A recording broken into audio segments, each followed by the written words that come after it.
Então, tá gravando, né?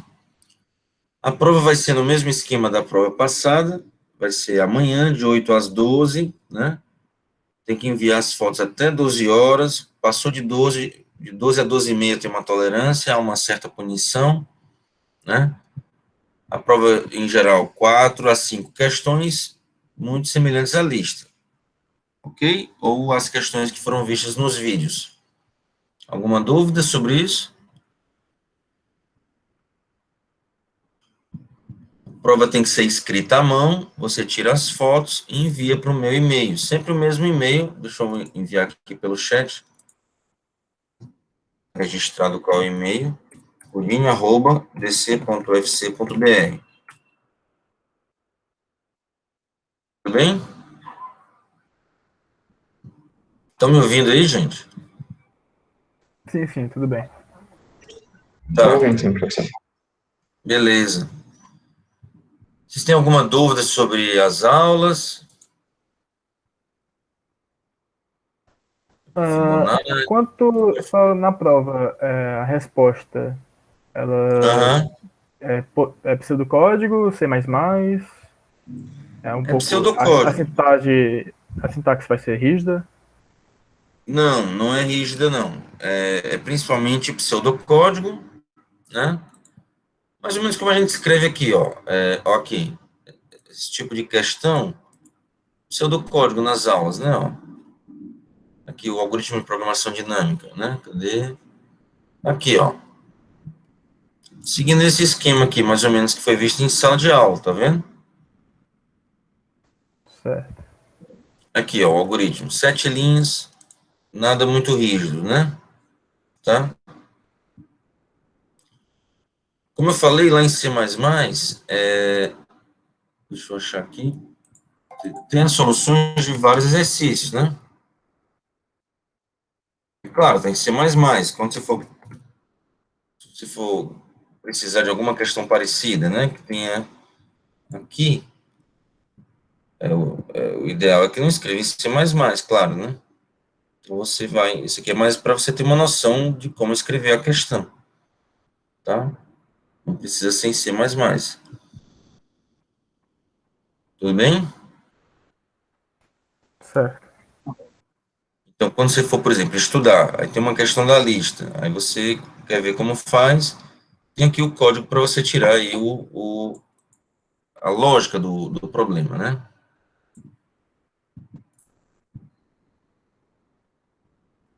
Ok? Então, de preferência, praticamente quase obrigatório pseudocódigo mesmo.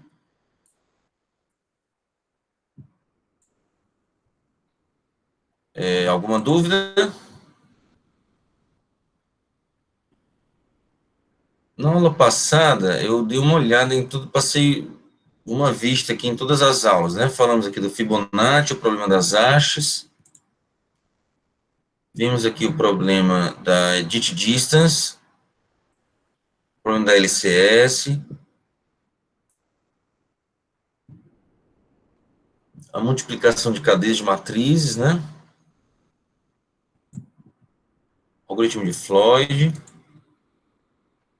depois vimos algoritmos gulosos, intervalos disjuntos, queremos maximizar o número de intervalos disjuntos. Aqui mais coloração de intervalos disjuntos. Essa aula aqui da mochila fracionária, aí depois vem o código de Huffman, aquele zip, né, para compactar arquivos. Depois o problema do caminho mínimo, algoritmo de Dijkstra, e a árvore geradora mínima, tem o algoritmo de Prim, o algoritmo de Kruskal, tá? Se alguém tiver alguma dúvida, pode falar. A lista de exercícios. Opa. Deixa eu pegar aqui o PDF mesmo, né?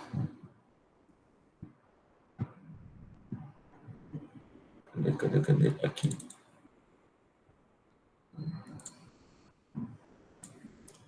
A lista de exercícios contém aí, acho que são 10 questões exatamente. São 4 De algoritmos gulosos, eu tentei dar uma ideia aqui de 3 problemas, né? O 7, o 8 e o 9. Só o 10 que eu não falei de algoritmos gulosos. E desses 6 exercícios de programação dinâmica, se eu não me engano, estão todos resolvidos em C++, tá? Gente, alguém tem alguma dúvida, alguma pergunta que gostaria de fazer? Seria melhor se fosse assim mais direcionado para dúvidas de vocês. Mas para provar que um algoritmo guloso ele vai funcionar, tem que provar que ele tem uma substituta ótima, né? Aham, E que ele obedece à propriedade da escolha gulosa, certo? eu escolho gulosa, é. Em E para geral é provar essa isso, né? escolha gulosa, é indução, geralmente? Pode ser usado indução. A frase famosa de algoritmos gulosos é essa, né? Que são algoritmos fáceis de entender, fáceis de implementar, e às vezes o difícil é provar realmente que ele funciona, que ele retorna um ótimo global, né? Sim, sim. Ok? Então, em cada questão a gente vai ter que provar que o algoritmo funciona, certo? Certo, isso. Então não tem assim um método geral, né? Você tem que questão a questão tem um argumento que serve para ela, né? Então eu estava tentando aqui mostrar na aula passada para vocês alguns exemplos, né? Então, por exemplo, essa questão aqui dos livros. Como é que se prova que aquela ideia de você colocar o maior com o menor funciona?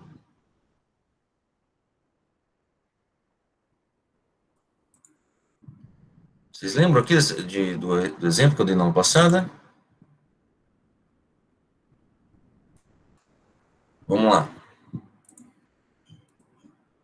Era pegar o mais pesado com o mais leve, algo assim, né? Exatamente isso. Pega o mais pesado com o mais leve. Porque você poderia, por exemplo, se tivesse assim 0.1, 0.2, 0.3, que são os pesos dos livros, né? Aí tem um 0.99, um 0.9, tem um 1, deixa eu aceitar aqui uma pessoa,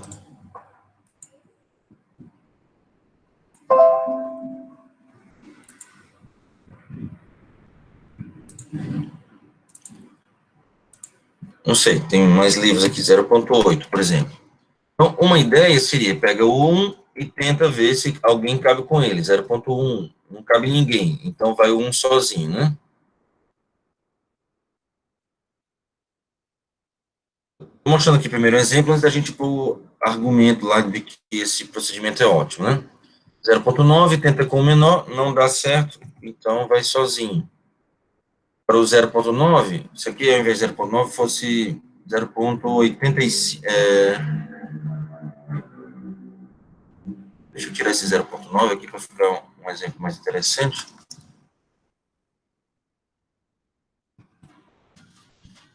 Então pronto, agora tem esse 0.8. Esse 0.8 pode ir com 0.1, mas alguém poderia insistir de tentar achar um menor, tentar fazer o 0.8 e com 0.2, né?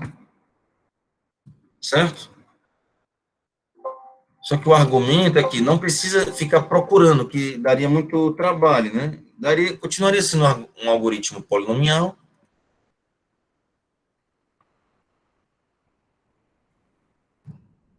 0.8 com 0.2, mas não precisa fazer isso, né? E se o 0.8 vai com 0.2, esse 0.75 vai acabar indo com 0.1, né? Certo? E o ponto é Certo. que nós podemos fazer uma troca, 0.8 com 0.1 e 0.75 com 0.2, né? Se tinha uma solução 0.8 com 0.2, esse 0.1 tem que ir com alguém, né? Se a gente fizer uma troca 0,8 com 0,1 e 0,75 com 0,2, significa que se o 0,2 consegue com 0,2 consegue com 0,8, então o 0,2 pode ir com 0,75. Se o 0,1 conseguir ir com 0,75, então ele consegue ir com 0,8 também, né? É só isso. Então, claro que você não vai falar números na hora de provar, você vai colocar seja, né? Você vai considerar pesos genéricos, né? Então, se eu tenho um peso A grande, que vai com o peso Bzinho, eu tenho um peso Bzão grande, que vai com o peso Azinho, né? Suponho que o A é o maior de todos, o B é um grande, mas menor do que o Azão, né? Então, o Azão maior do que Bzão, e você supõe que o Azinho é menor do que o Bzinho, né? Eu tenho envelopes, Azão, Bzinho, um Bzão, Azinho, é exatamente isso que eu estou falando aqui, para provar, tá? Você tem só que argumentar que você consegue fazer uma troca, Azão com Azinho e Bzão com Bzinho. Pronto. É possível fazer essa troca? É, porque como o Bzinho, né, o Azão é o maior de todos, ele está conseguindo ir com o Bzinho, então o Bzão consegue ir com o Bzinho também, certo? Como o Bzão, como o Azinho consegue ir com o Bzão, você consegue fazer aqui uma troca, já que o Azão está conseguindo ir com o Bzão, o Bzinho, e o Bzinho é maior do que o Azinho, então você consegue colocar o Azinho aqui, junto com o Azão, tá? É isso. Quando a gente consegue fazer essa troca, então você já chega no argumento de que não precisa procurar o que sobra menos espaço no envelope. Basta colocar o maior com o menor e seguir nesse procedimento. É um algoritmo guloso, ok? Tudo bem? Alguém não entendeu esse argumento aqui?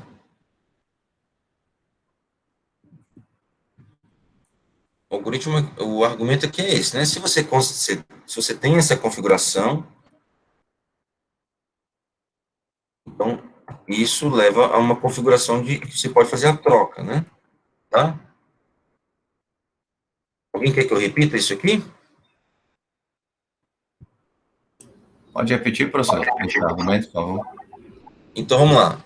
Ó, o Azão é o maior, é o livro mais pesado, certo? O Bzão é um livro pesado, mas menos do que não o mais pesado, tá? Pazinho, imagina que é um livro mais leve, e o Bzinho é um livro leve, só que não o mais leve, tá bom? Então, imagina que nós chegamos a essa configuração. Nós temos que o Azão não está indo com o mais pesado, não está indo com o mais leve, mas está indo com um outro, tá? Que não é o mais leve. E o mais leve não está indo com o mais pesado, está indo com um outro. Pesado, mas não mais pesado, tá? Eu quero argumentar que eu posso fazer essa troca. Vamos lá, me digam aí vocês. Por que eu posso trocar o Azão, o Bzinho com o Azinho aqui? Qual o argumento que me diz que eu posso colocar o Azinho aqui junto com o Azão? Hein? Porque se o Azão vai com o Bzinho, ele com certeza vai com o Azinho, já que o Azinho é menor do que ele. Isso, exatamente. O Azinho cabe lá. Pronto. Esse é o argumento que eu posso botar o Azinho aqui. E qual é o argumento que me diz que posso botar o Bzinho aqui? Junto com o Bzão. É um argumento similar, né? Porque se o Bzinho conseguir ir com o Azão, que é maior, então ele com certeza consegue ir com o Bzão, porque ele é menor, então é abaixo do limite. Exatamente. Vejam, é um argumento parecido, mas é um argumento diferente, né? Mas funciona. O Azinho pode ir com Azão, por quê? Como o Bzinho ia com Azão, e ele é maior, então eu posso trocar o Azinho aqui. O Bzinho pode ir aqui porque se o Bzinho ia com Azão, então ele pode ir com o Bzão também, né? Porque o Bzão tem um peso menor. É isso. Ok? Pronto. Um argumento simples. Às vezes, os argumentos são mais complicados, como nessa questão 10, que eu vou já falar, tá? Aqui na... Tudo bem, né? Então, vamos para a próxima questão. Essa daqui, escreva um algoritmo eficiente que receba como entrada um conjunto de variáveis, x1 até xn, dois conjuntos i e d, e que você quer verificar se pode satisfazer igualdades e igualdade ao mesmo tempo, né? Tá? Vamos dar aqui um exemplo.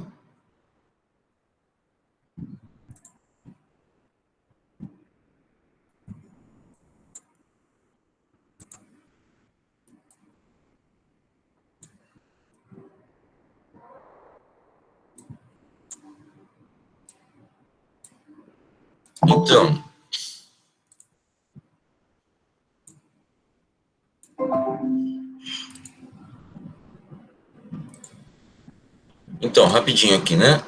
Então, na aula passada eu tinha visto, ao invés de usar a letra x1, x2, eu vou... vamos usar x1, x2 mesmo, vamos lá. x1, nós temos que pares de igualdade, né? Então, vamos escrever aqui, igualdade. x1 igual a x2, x2 igual a x3, x3 igual a x4, né?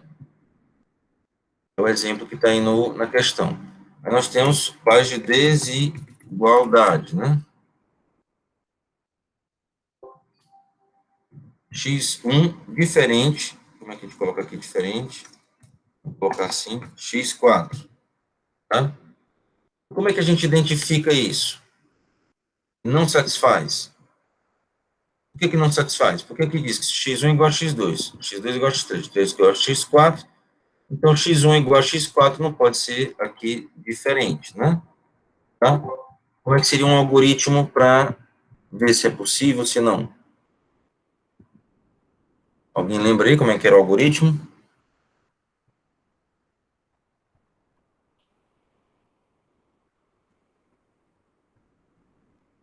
Professor, pode considerar um gráfico de x1 a x4, se for igual, existe um vértice, se existe um caminho de x1 a x4, então não dá certo. Exatamente isso. Ou seja, você vai na igualdade e faz um grafo, né? E se existe um caminho aqui nesse grafo, o grafo quer dizer o quê? Cada variável vai ser um vértice, né? E igualdade representa uma aresta. Então, aqui tem uma aresta de x1 para x2, aqui tem uma aresta de x2, vamos fazer aqui o grafo aqui do lado, né? O grafo vai ser só essa tirinha aqui, x1 igual a x2 igual a x3, pronto, né? Se existe aqui uma aresta, um caminho, né, do x1 para o x3, isso quer dizer que eles são iguais, né? E do x1 para o x4, eles são iguais, então. E para cada desigualdade, você vai no grafo e procura. Tem um caminho do x1 para o x4, aqui no caso? Se tiver, quer dizer que é impossível, né? Porque lá, se tem um caminho está dizendo que é igual, aqui na desigualdade está dizendo que é diferente, então é impossível.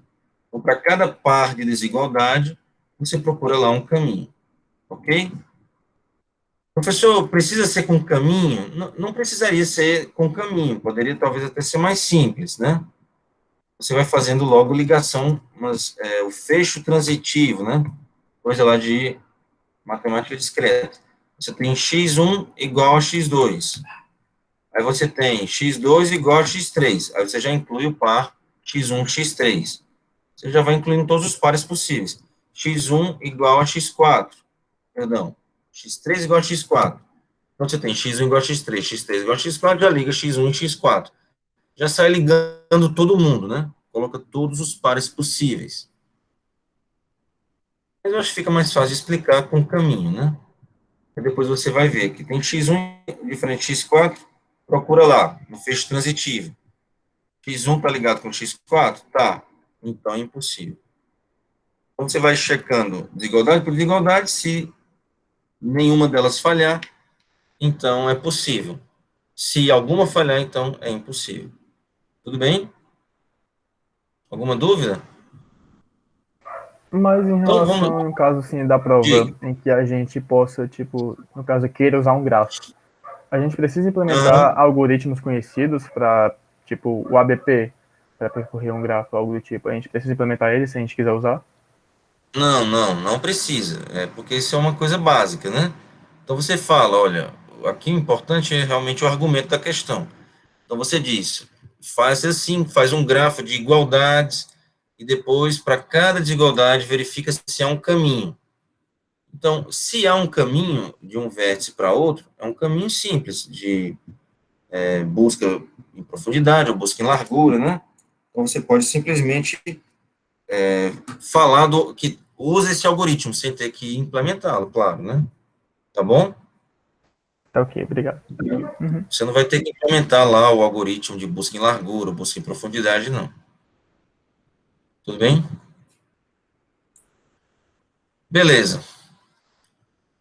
Esse aqui a gente viu na aula passada também. Miguel deseja fazer uma festa. Assim, e o argumento, por que é que isso funciona, né? Isso aqui é meio óbvio, né? Por que que dá certo isso?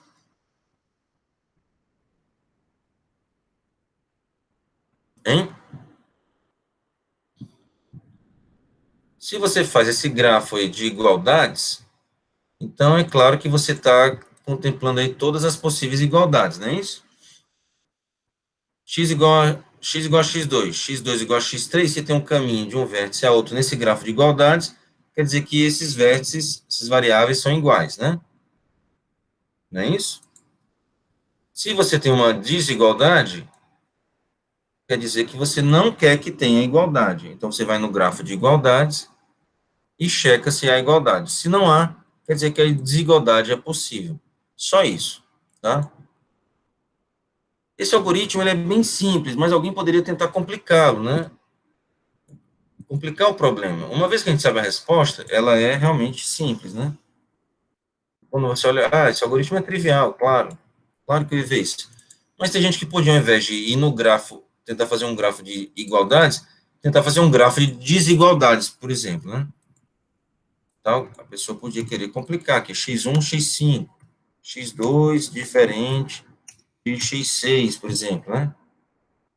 Aí, x3 diferente de x7. Tá? E aqui tem aqui várias desigualdades. x5 igual a x6. x6 igual a x7, né? x7 igual a x8. Exemplo. x4 diferente de x8. E aí? É a mesma coisa, né?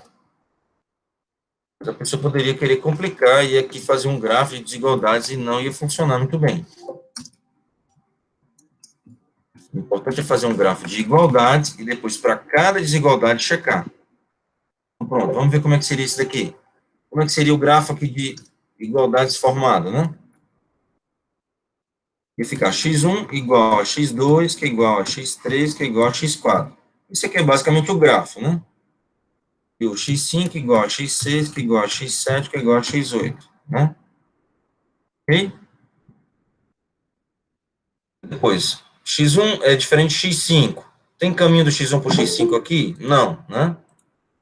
Você ia checar todos e aqui, nesse exemplo que eu acabei de fazer, ia funcionar, né? Ok? Então é possível. Aqui é um caso que é possível, né?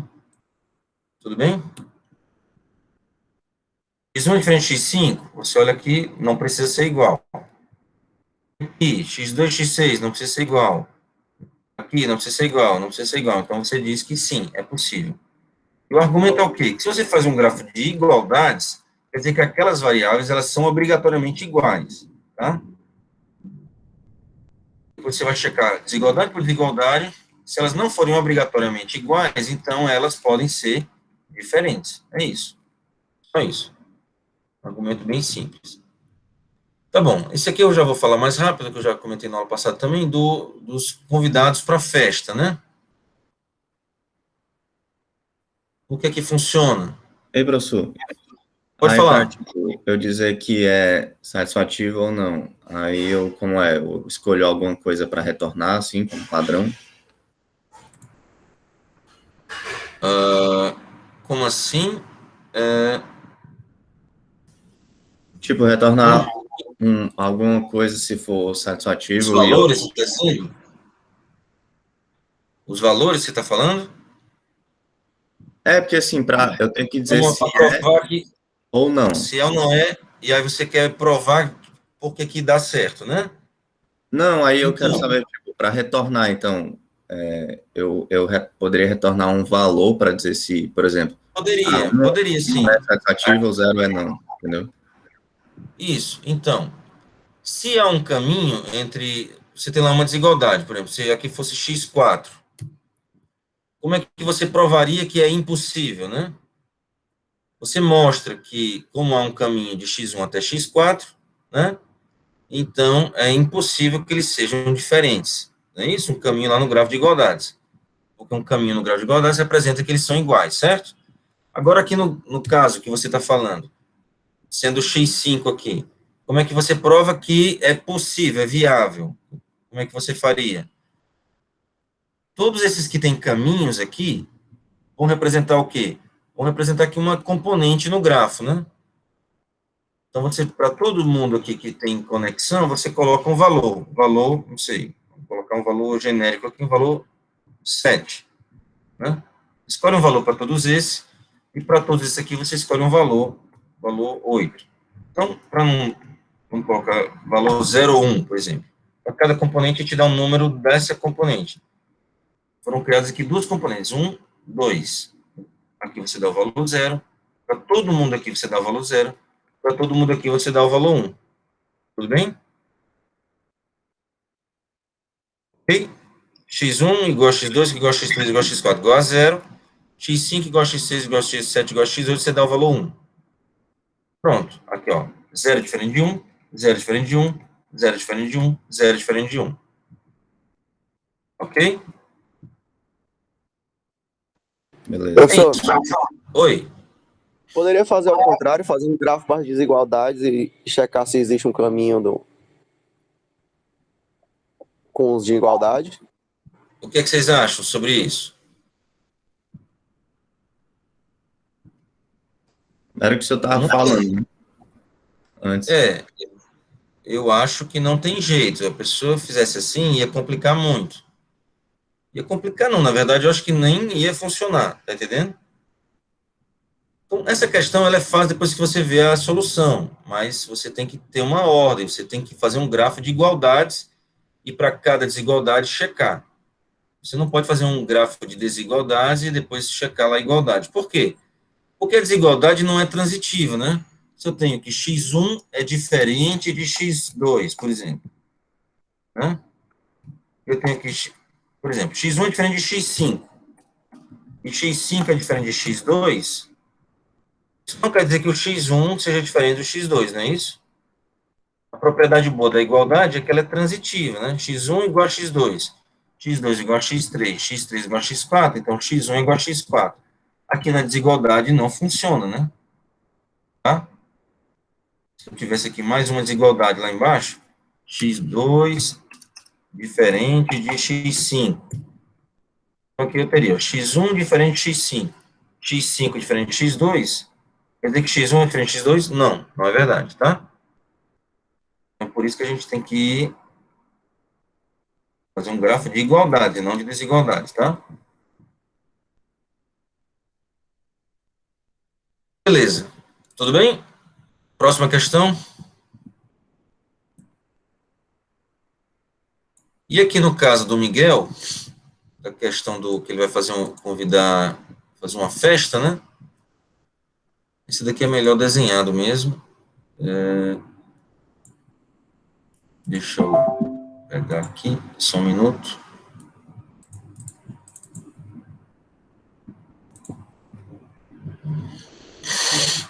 Então, Então, digamos que você tem aqui, eu não sei como é que eu fiz na aula passada, eu fui colocando letras, né? Nem me lembro mais. Aqui, a questão, ela fala sobre 10, tem que ter 10 conhecidos na festa e 10 não conhecidos. Para simplificar a explicação, ao invés de 10, vamos colocar 2, tá? Então, digamos, o A conhece o B conhece o C, né? E o C conhece o D, tá? O D conhece o E. Vamos pensar só em conhecidos, não vamos pensar em não conhecidos, não, a princípio, né? Então, aqui, o B está satisfeito, né? E o C está satisfeito e o D está satisfeito. O B conhece 2, o C conhece 2, o D conhece 2. O problema é que não é tão simples assim, né? Por quê? Hein? Porque o B conhece 2, mas o problema é que o A não vai para a festa, né? Porque ele só conhece 1. E o E também só conhece 1, não vai para a festa. Então, chegamos a uma situação que o B agora não vai poder mais ir para a festa, né? E nem o D. E aí o C também não vai. Então, essa configuração significa o quê? Ninguém pode ir para a festa, não é isso? Tudo bem, gente? Então, como é que é o algoritmo aqui? Você vai checando quem pode ir para a festa, né? Se alguém não pode, apaga, atualiza e vai fazendo isso até chegar numa configuração que não pode ninguém ser apagado, né? Ok? Então, por exemplo, digamos que tivéssemos isso aqui. Então, o A não pode ir para a festa. O B antes podia, né? Quer dizer, vamos, primeira rodada, quem de cara não pode ir para a festa? O A, digamos que tivesse mais um aqui, e o G, né? O A e o G. E agora, de cara, quem não pode ir para a festa? B, O F e o F, o B e o F. E agora, tem alguém que não pode ir para a festa? Não, todos esses aqui podem. Estou pensando aqui só na regra de tem que ter 2 conhecidos. Agora vamos colocar a regra de 2 conhecidos e 2 não conhecidos, né? Então, A conhece o B, conhece o C, conhece o D, conhece o e o C conhece o E. Aí aqui, F, G, H, I e o J. E o H conhece o J. Então, vamos lá. Tem que ter 2 conhecidos e 2 não conhecidos agora. O A não satisfaz primeira rodada, né? O F não satisfaz, certo? Porque eles só conhecem um. O B estava ok. Conhece 2 e desconhece 2, né? O G e o H, por exemplo. Então, mas o A e o F não vão, o B e o B e o G também não vão na segunda rodada. Agora a gente chega nessa configuração, né? O C conhece 2 e desconhece 2. Conhece 3, na verdade, que é melhor ainda, né? O D também, o E também, o H também, o I também, o G e o J também. Então, a configuração, os convidados são esses, C, D, E, H e J. Tá? Por que que esse algoritmo funciona? A gente não precisa fazer um algoritmo super complicado, basta ir vendo quem não satisfaz, até chegar numa configuração que ninguém pode ser eliminado. Por que que isso funciona? O argumento é trivial, qual é? A meu ver, se você começa por quem não pode ir e elimina todos, obviamente só sobra quem pode ir. Conhece Exatamente. É exatamente isso. Às vezes os argumentos são simples assim mesmo, né? Então, não precisa fazer um algoritmo super complicado. Então, você olha, se alguém não pode ir para a festa, então, é claro, se tem uma situação que ele não pode ir na festa, então é claro que ele deve ser removido. E que isso pode interferir nos futuros convidados, né? Então, exatamente, a gente eliminou o A, o B podia, mas agora ele não pode mais, porque o A foi eliminado. Então, você vai atualizando. E por que que essa lista de convidados funciona, né? Por que que essa lista aqui de convidados funcionou? Porque se ninguém pode ser eliminado, é o que o aluno acabou de falar, quer dizer o quê? Que todos satisfazem, não é isso? Então, eles podem ir para a festa. Ok? Perfeito. Vamos agora ver essa questão aqui. Essa questão é mais complicada. Não tanto assim, mas eu não vou escrever código aqui, vou apenas falar, tá? Seja um AN um conjunto de tarefas, cada tarefa consome um dia de trabalho. Durante um dia de trabalho, somente uma das tarefas pode ser executada. Os dias de trabalho são numerados de 1 a N. A cada tarefa T está associado um prazo PT. A tarefa deveria ser executada em algum dia do intervalo 1 ao prazo da tarefa T. A cada tarefa T está associada também uma multa em MT. M de multa, P de prazo.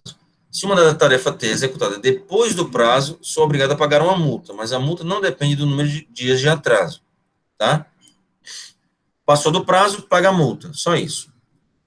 Problema, programar as tarefas, ou seja, dizer para cada tarefa qual dia ela será executada, já que é uma tarefa por dia, né? Queremos minimizar a multa total. Escreva um algoritmo guloso para resolver o problema. Prove que seu algoritmo está correto. E aí, como é que a gente podia fazer isso?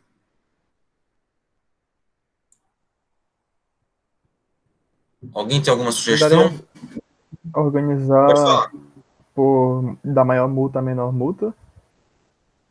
Isso. Então, tem gente que quer pegar, não, vou pegar do menor prazo para o maior prazo.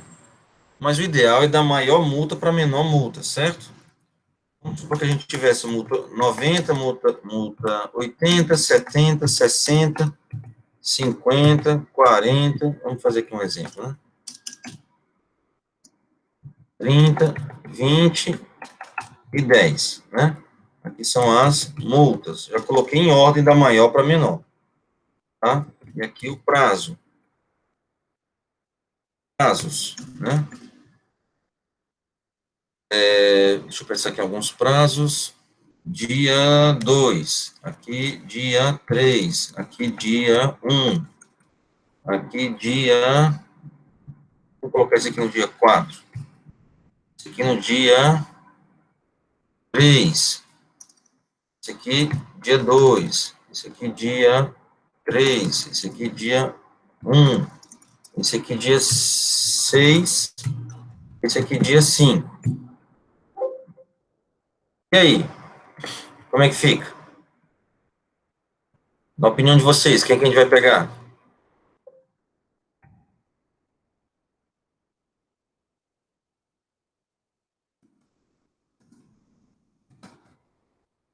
Aqui tem 9 tarefas, né? Dia 8, dia 9. Vamos colocar aqui para a gente ficar claro, vamos colocar o valor da multa embaixo, tá? Como é que podia ser?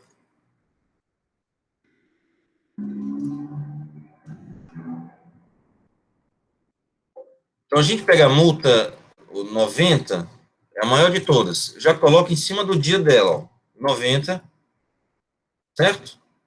O prazo não é 2, né? Tudo bem? Uhum. Ó.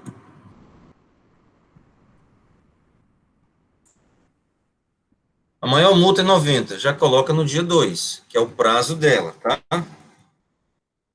Deu para colocar, tem espaço, tem alguém no dia 2? Não, então coloca 90 lá. 80, já coloca em cima do dia 4. Pode fazer isso? Pode, não tem ninguém lá. 70. Vamos supor que 70 fosse dia 2 também. E agora, o que a gente faz? Tenta colocar o 70 aqui em cima no dia 2. Dá para fazer isso? Não. Hein? Não, porque já tem um Dia dia lá. Então a gente procura um dia antes. Deu para colocar? Deu. Então coloca lá. Agora vem o dia, estamos percorrendo aqui os prazos, né? Estamos no 70, agora estamos no 60. Se o dia 60 fosse prazo 4 também. E agora? Tenta colocar aqui. Tem gente, né? Então coloca aqui. Ok? O dia 5. Tudo bem até aí, né? Tudo bem. Agora vamos colocar o dia 50. Procura aqui no dia 2. Tem gente aqui? Tem. Procura um para trás. Tem gente aqui? Tem. E agora? que a gente O faz? ideal seria ocupar o último espaço do vetor, né? Isso, como o dia 50 ele já está, ele não coube em nenhum lugar, né? Ele não coube aqui, nem aqui. Valeria a pena eu pegar os 50, botar aqui e tirar os 70 daí? Não, Hein? gastaria mais no Não, final. porque ele tem uma multa menor, né? E aqui a gente já está botando no limite, não é isso? Como não teve espaço, isso quer dizer que se eu tirar alguém daqui, vai acontecer o quê? Esse que eu tirar vai pagar essa multa, não é isso? Ou seja, eu não consigo evitar essa multa de 50, então joga ela para o final. Tá? Isso quer dizer que esse 50 vai ser pago a multa dele. É impossível eu não pagá-la, quer dizer, eu posso pagar, eu posso fazer esses 50 no prazo, mas eu teria que escolher alguém maior do que ele, uma multa maior, para pagar, né? Agora o 40, né? Dia 3, não conseguimos aqui, né? Colocamos aqui, não dá, tentamos um para trás, não dá, não dá, então colocamos lá no final. Só que já tem gente no final. Então a gente procura um espaço para colocar o 40. Ok? Agora o dia 30, vamos logo rapidinho. Dia 30, queremos no dia 1, não tem espaço. Tenta colocar lá no final, não dá, vai voltando até achar um espaço para ele. Né? Você paga a multa dele. Dia 20, conseguimos colocar aqui no dia 6. Tá? E se aqui fosse o dia 20, não, multa 20, né? E aqui se fosse o dia 6 também, tentaríamos colocar aqui no 20, não tem espaço, mas conseguimos um espaço aqui no dia 5 para ele. Pronto, essa é a configuração. Quem é que vai pagar a multa? Esses três aqui. Tudo bem? Então, como é que é o algoritmo? Você coloca um vetor com o número daquelas posições, o número das tarefas, aqui seria o vetor dos dias, né? São 9 tarefas, um vetor de 9 dias, né? Você vai na ordem da multa maior para menor, coloca sobre o prazo. Se já tiver ocupado, né, o vetor aqui dos dias, você tenta colocar para trás. Você tem que ter algo dizendo que não está ocupado ou está ocupada aquela posição já, né? Você pode encher, por exemplo, começar com valores negativos aqui, né? Tá? Enche de zeros aqui no início, né? Tá? Você vai colocar, você não vai colocar o valor da multa, claro, você vai botar o número da tarefa, que eu botei de 70, mas para ficar fácil de entender, tá? Ok, então você coloca lá em cima do prazo, se não der, você tenta ir para trás até ver se tem algum espaço vazio. Se não tiver, coloca lá no final. Claro, ao colocar no final, pode ser que já tenha alguém lá no final, né? Aí você procura um espaço para trás, sempre vai ter um espaço para colocar, porque o número de dias aqui é o número de tarefas, né? Mas essa daí que você não colocou, não conseguiu colocar antes, jogou para o final, e depois vai procurar um espaço para ele, esse daí você vai pagar a multa, já sabe que essa multa vai ser paga. Então você já pode ir somando a multa que você paga para saber quanto vai pagar, tá? É isso. Alguma dúvida? Se eu não me engano, esse algoritmo está implementado lá, não tenho certeza, para falar a verdade. Deixa eu ver. Tá assim, É a professor. Tá assim, né? É o 10. Questão 10, deixa eu ver. Aqui, né? Vamos ver, ó. Aqui ele recebe um vetor de prazos, um vetor de multas e o número de tarefas, né? Aí aqui, o que que é isso? Deixa eu tentar me lembrar aqui. Escala, o que que é essa escala, gente?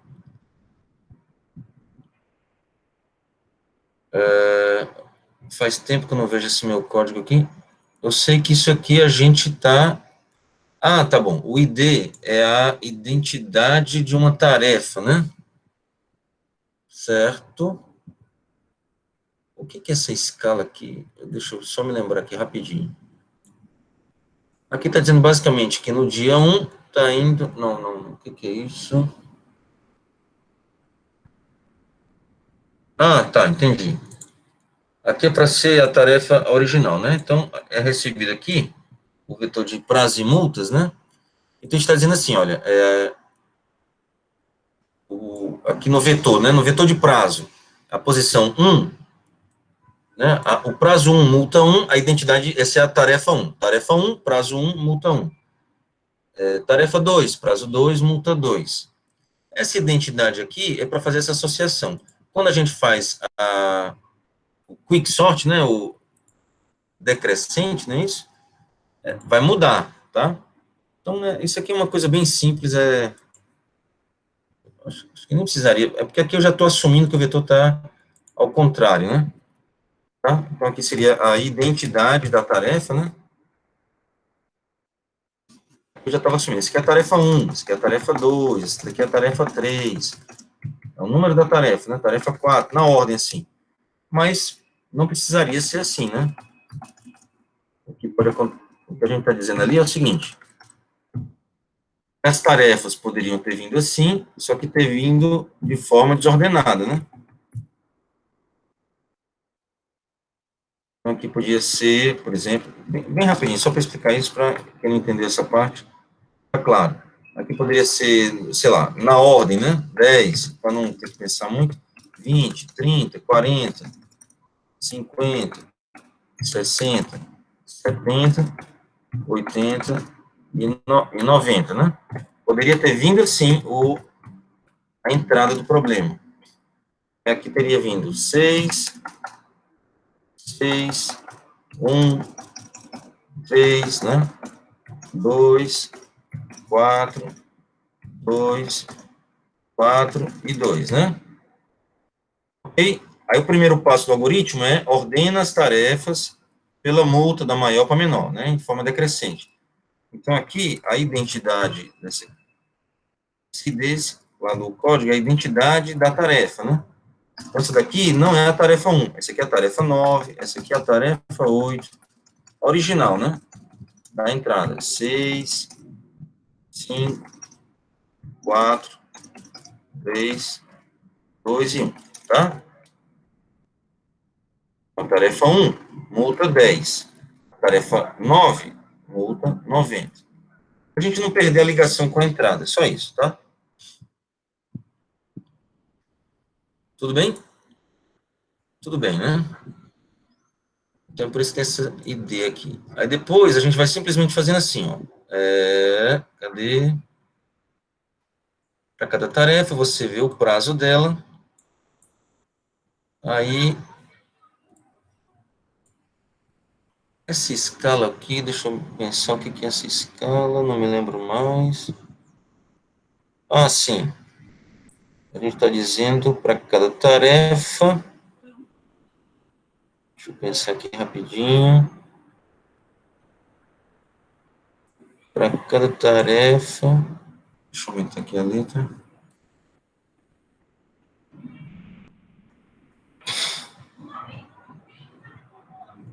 Para cada tarefa.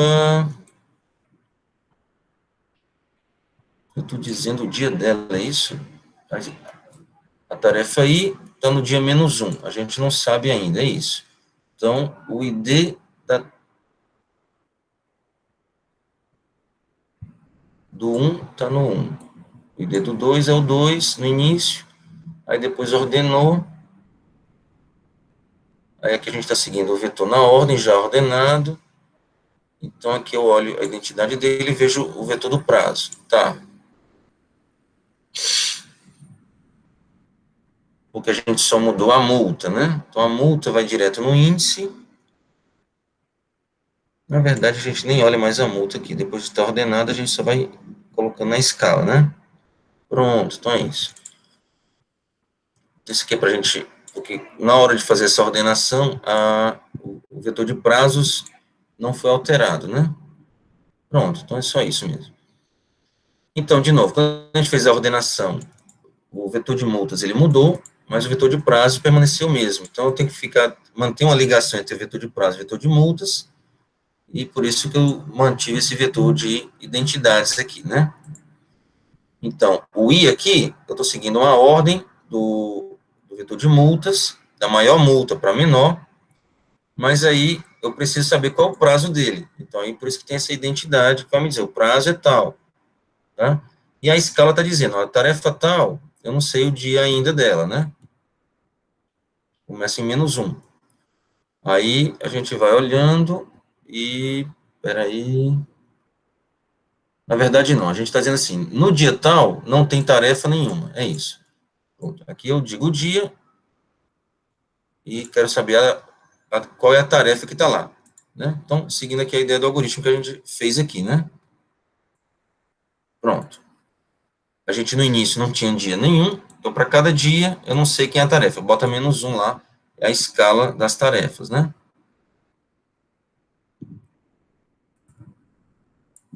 Pronto. Aí a gente olha, enquanto t maior ou igual a zero, escala t maior ou igual a zero, t menos menos. Quer dizer o quê? A gente quer colocar a tarefa I no dia t, que é o prazo dela. Mas essa escala t maior ou igual a zero está dizendo que já tem alguém lá.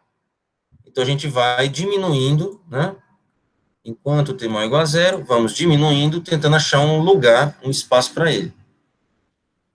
Se a gente não conseguir o t menor do que zero, joga ele lá para a última posição. Como é C++, é de 0 a n-1, né, as posições. Joga para a última posição e depois vai decrescendo até achar um espaço para ele, né? E pode ser que escala t maior ou igual a zero, quer dizer que no dia t já tem alguém, né? Aqui eu digo dia e pergunta a tarefa. Se for maior ou igual a zero, quer dizer que já tem a tarefa lá. Então, eu vou retrocedendo até achar um espaço para a tarefa aí, tá? A tarefa aqui não é a tarefa I mesmo, é a tarefa IDI, né? É I aqui porque está seguindo a ordem da maior para menor multa.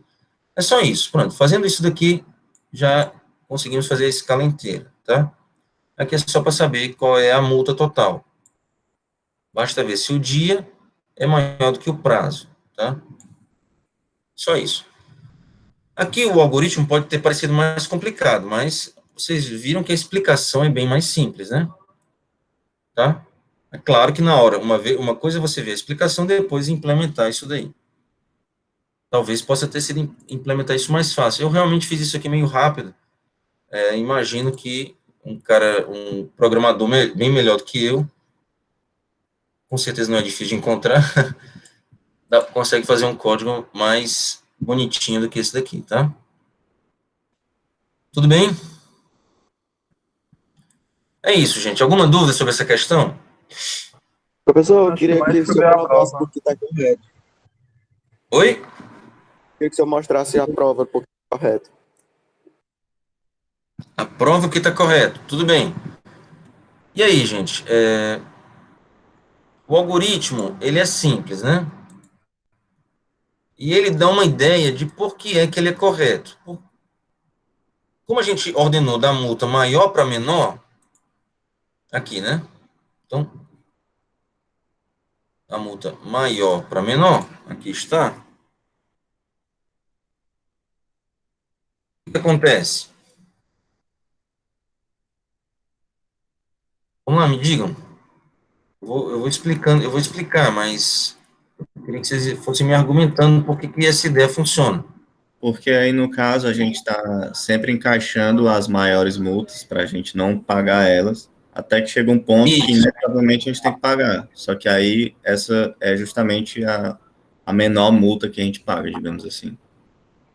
Isso. Então, a gente está tentando colocar cada um de multa grande exatamente no prazo máximo dela, não é isso? Se a gente colocar depois do prazo máximo, a gente vai pagar essa multa. Como essa multa é grande, a gente prefere colocá-la no prazo dela, tá? Se a gente não conseguir colocar no prazo máximo dela, a gente tenta colocar para trás, não é isso? Não é assim que a gente está fazendo, o algoritmo? Se não tem um espaço para colocar, isso quer dizer o quê? Não tem um espaço para colocar essa multa. E estamos tentando colocar sempre no prazo máximo e diminuindo esse prazo, né?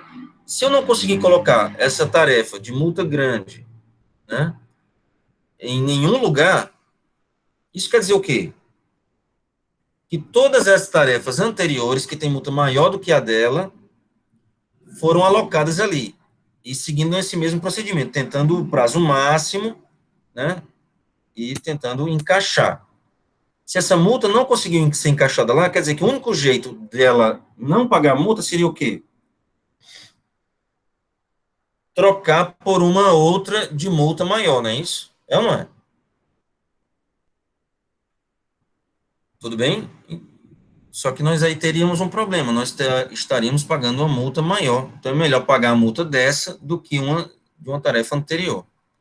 E como essa daí já vai pagar a multa, jogando para o final, tentando encaixar de trás para frente também do final, para essa, né, a gente garante que ela vai ter um espaço, ela vai ser cumprida, né? Mas, claro, vai ser paga a multa dela. Tudo bem? Então, o argumento é basicamente esse. Se eu não consigo colocar uma multa, quer dizer, colocar uma taxa em um certo espaço, seguindo esse procedimento, isso quer dizer o quê? Que o único modo dela ser colocada, sem pagar multa, né, é trocando por uma tarefa de multa maior. Não é isso? Só que esse procedimento garante o quê? Que as tarefas anteriores que têm multa maior já foram colocadas aí no limite, né? Então, se houver uma troca, essa tarefa de multa maior que foi colocada antes, ela não vai ter espaço para ela, então vai ser paga a multa dela. Mas é melhor pagar a multa menor. Então, é melhor não fazer troca. Ok? Tudo bem?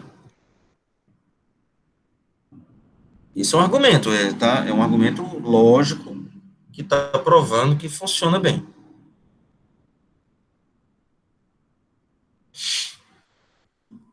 Alguma dúvida? E professor, aí todos esses, né, tem a estrutura básica do algoritmo guloso que a gente pode seguir, né? Sim, tem sim. Qual é a escolha gulosa aqui? Nós escolhemos o da multa maior, né? Tentamos encaixar no dia dele, se não couber, acha um espaço para trás, né? Qual é a escolha gulosa aqui? Pega de maior multa, né? Tá? Ok? Certo. Aí o restante a gente pode fazer do mesmo jeito, né? A solução inicializa zero, aí o intervalo, o laço, depois vai adicionando na solução e diminuindo o intervalo. Isso, isso. Certo. É isso, gente. E programação dinâmica? Como é que tá? Tá tudo bem?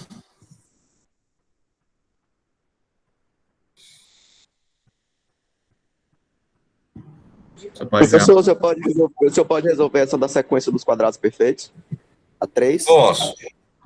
Posso, mas ó, a questão 5 já foi resolvida numa aula, né? Tem a ver com um problema da mochila, né?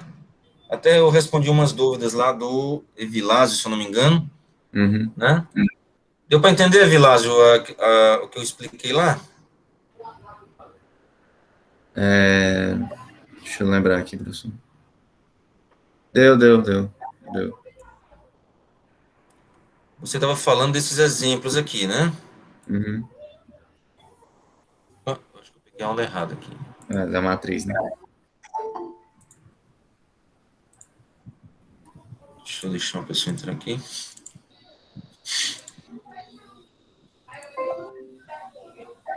Cadê a mochila? Isso aqui é da mochila? Não, peraí. Não. Ué, cadê a mochila, gente? Sumiu? Acho que eu não peguei a mochila. Peraí, um minutinho. Mochila. Pronto. Alguém tá com o microfone ligado aí? Se puder desligar, por favor.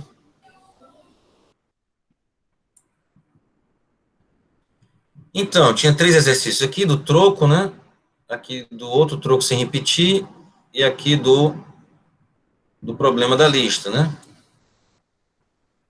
Eu não me lembro mais, eu não lembro qual era a sua dúvida, mas eu expliquei, quer dizer, eu acho que entendi a sua dúvida. Professor, valores, eu acho que o mais importante era valores e não peso.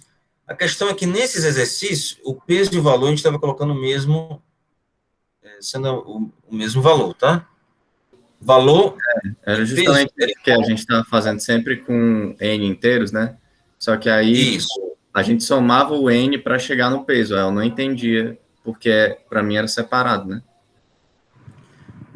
Isso. A questão é que peso e valor, nessa questão em particular aqui, elas são iguais, peso e valor, tá? Ok? Então, como o peso e o valor é igual, o que a mochila quer fazer? Ela quer maximizar o valor, né? Quer maximizar o valor dos itens roubados lá, né, do ladrão, de modo que a soma dos pesos caiba na mochila. Eu quero maximizar a soma dos valores que eu vou botar na mochila, mas a soma dos pesos tem que caber na mochila. Quando o peso é igual a valor, eu quero maximizar o quê? O peso, né, já que o peso é igual a valor nessa situação, desde que os pesos caibam, a soma dos pesos caiba na mochila. Eu quero maximizar o peso, a soma dos pesos, já que peso é valor, nesse exemplo em particular, e a soma dos pesos tem que ser menor ou igual à capacidade da mochila. Então, qual é o maior valor possível que vai ter aí? Nessa situação em particular, em que peso igual a valor, o maior possível seria a própria capacidade da mochila. Capacidade, que é o peso máximo, seria o valor máximo também, nesse exemplo, né? Nessa situação. Porque peso igual a valor, certo? Então, se a gente conseguir um roubo em que o valor seja a capacidade T da mochila, né, que é o inteiro T que eu quero somar, já que ele é o máximo que eu estou querendo, se eu conseguir esse valor, beleza. Se eu não conseguir esse valor, a mochila me der um valor diferente, um valor menor do que T, quer dizer que eu não consigo somar esse valor, porque se eu conseguisse, eu iria retornar isso. Já que eu quero maximizar o valor, que nesse exemplo é igual ao peso. Tá? Nesse exemplo, que eu transformei a instância desse problema para uma instância da mochila, para poder executar o algoritmo da mochila, ele vai maximizar o meu valor.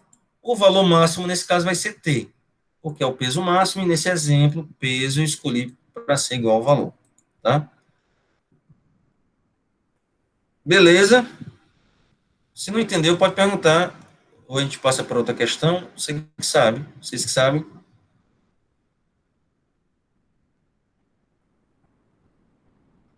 Eu vou passar para outra questão, se quiserem perguntar mais, podem perguntar, né? Tá bom, um aluno pediu a questão... Oi? Questão 1. Questão 1, mas um outro aluno pediu a questão 3, né? Como é que é aqui o algoritmo da questão 3?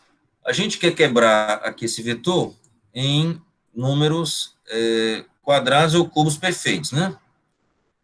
Essa questão devia ter uma observação dizendo que a gente assume que descobrir se um número é quadrado ou cubo perfeito pode ser feito em um tempo muito rápido, constante, tá?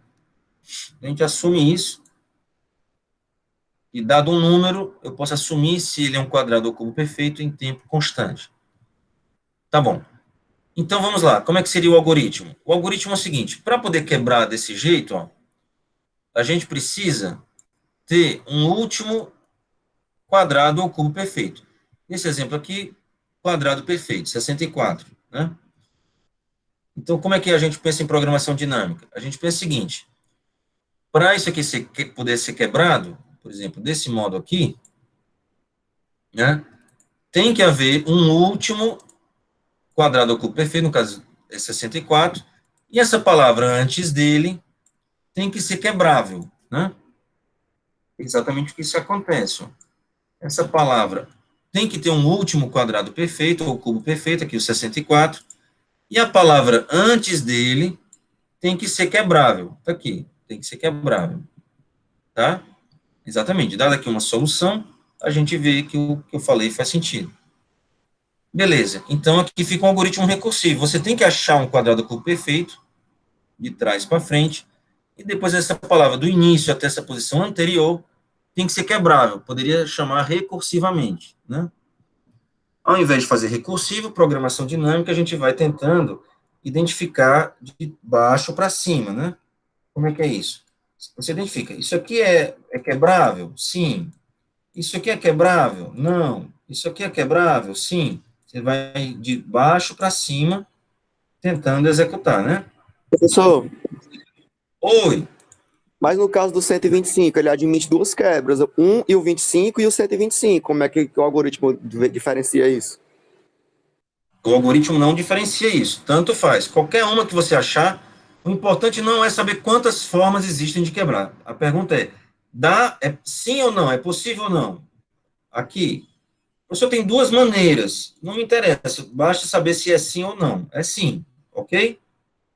Se você quisesse fazer um algoritmo mais sofisticado que retornasse todos os modos de quebra, isso aí poderia ser até exponencial, tudo bem, dá para fazer, tá?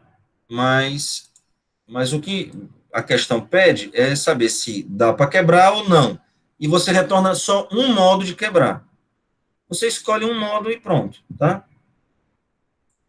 Aqui no caso do algoritmo, a gente está dando preferência, deixa eu ver, eu não sei como é que está lá, dependendo da implementação, ele vai pegar a maior, aqui no caso seria o 125, ou pegaria a menor, o 25, tá? Mas você escolhe uma das duas, dependendo da forma como você vai preencher lá a matriz e tal, tá? Aqui, na verdade, é um vetor só, né? Então, vamos lá. Como é que seria aqui o algoritmo? Deixa eu tentar fazer aqui uma implementação, uma execução rápida aqui, né, para vocês verem. Então, vamos lá, ó. Tá aqui os números, né? 1, 2, 5, 2, 7, 1, 4, 4, 8, 1, 6, 4. Aqui são os números, tá? Vou colocar aqui as posições. 1, 2, 3, 4, 5, 6, 7, 8, 9, 10, 11 e 12.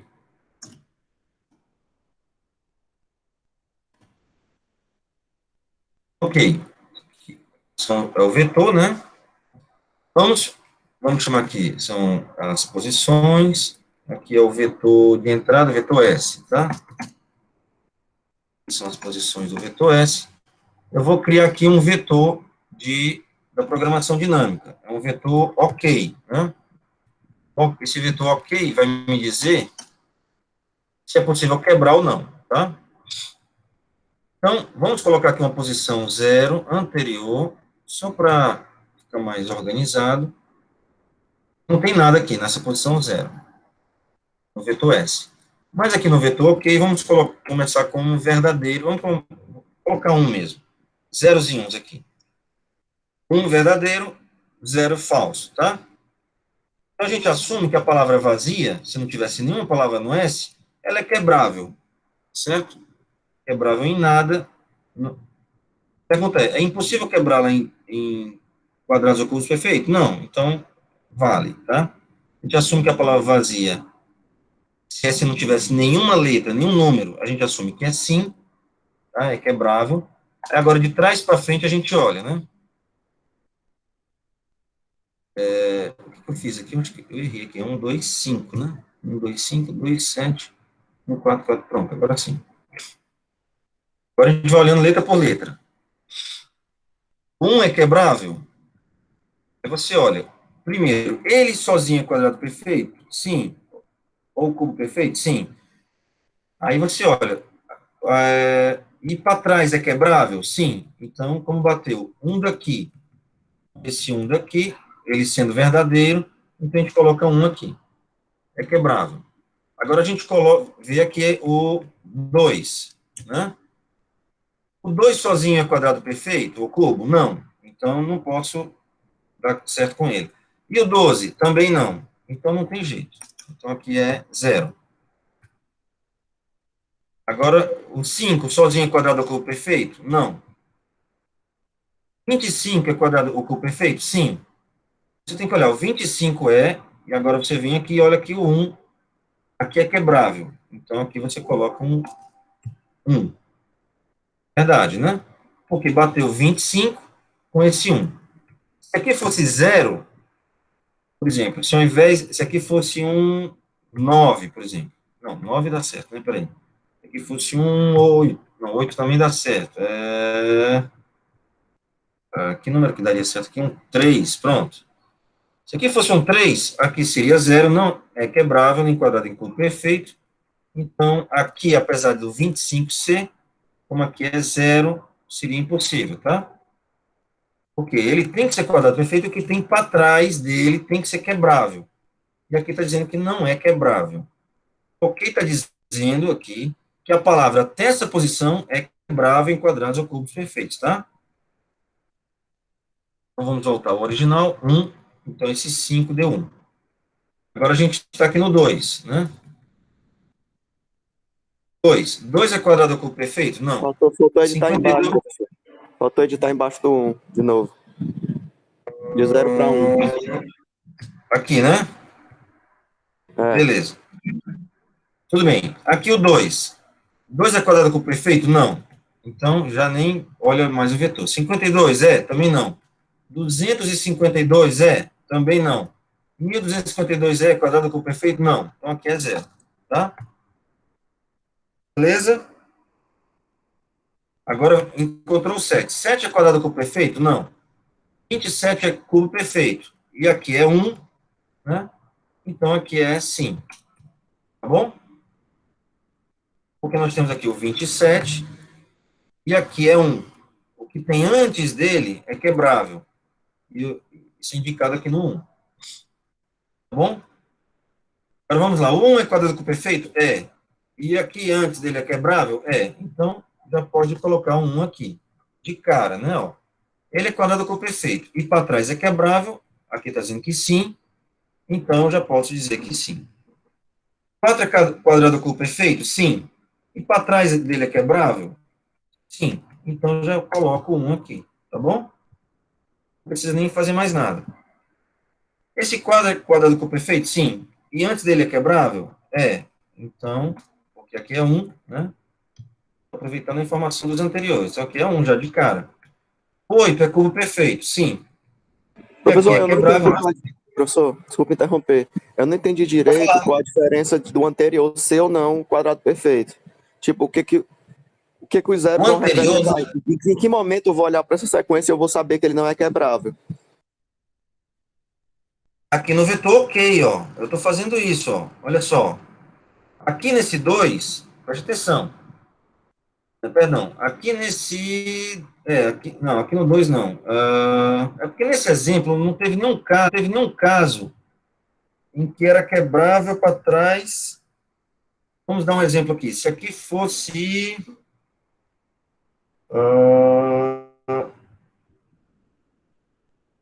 Peraí, deixa eu ver um exemplo aqui, calma.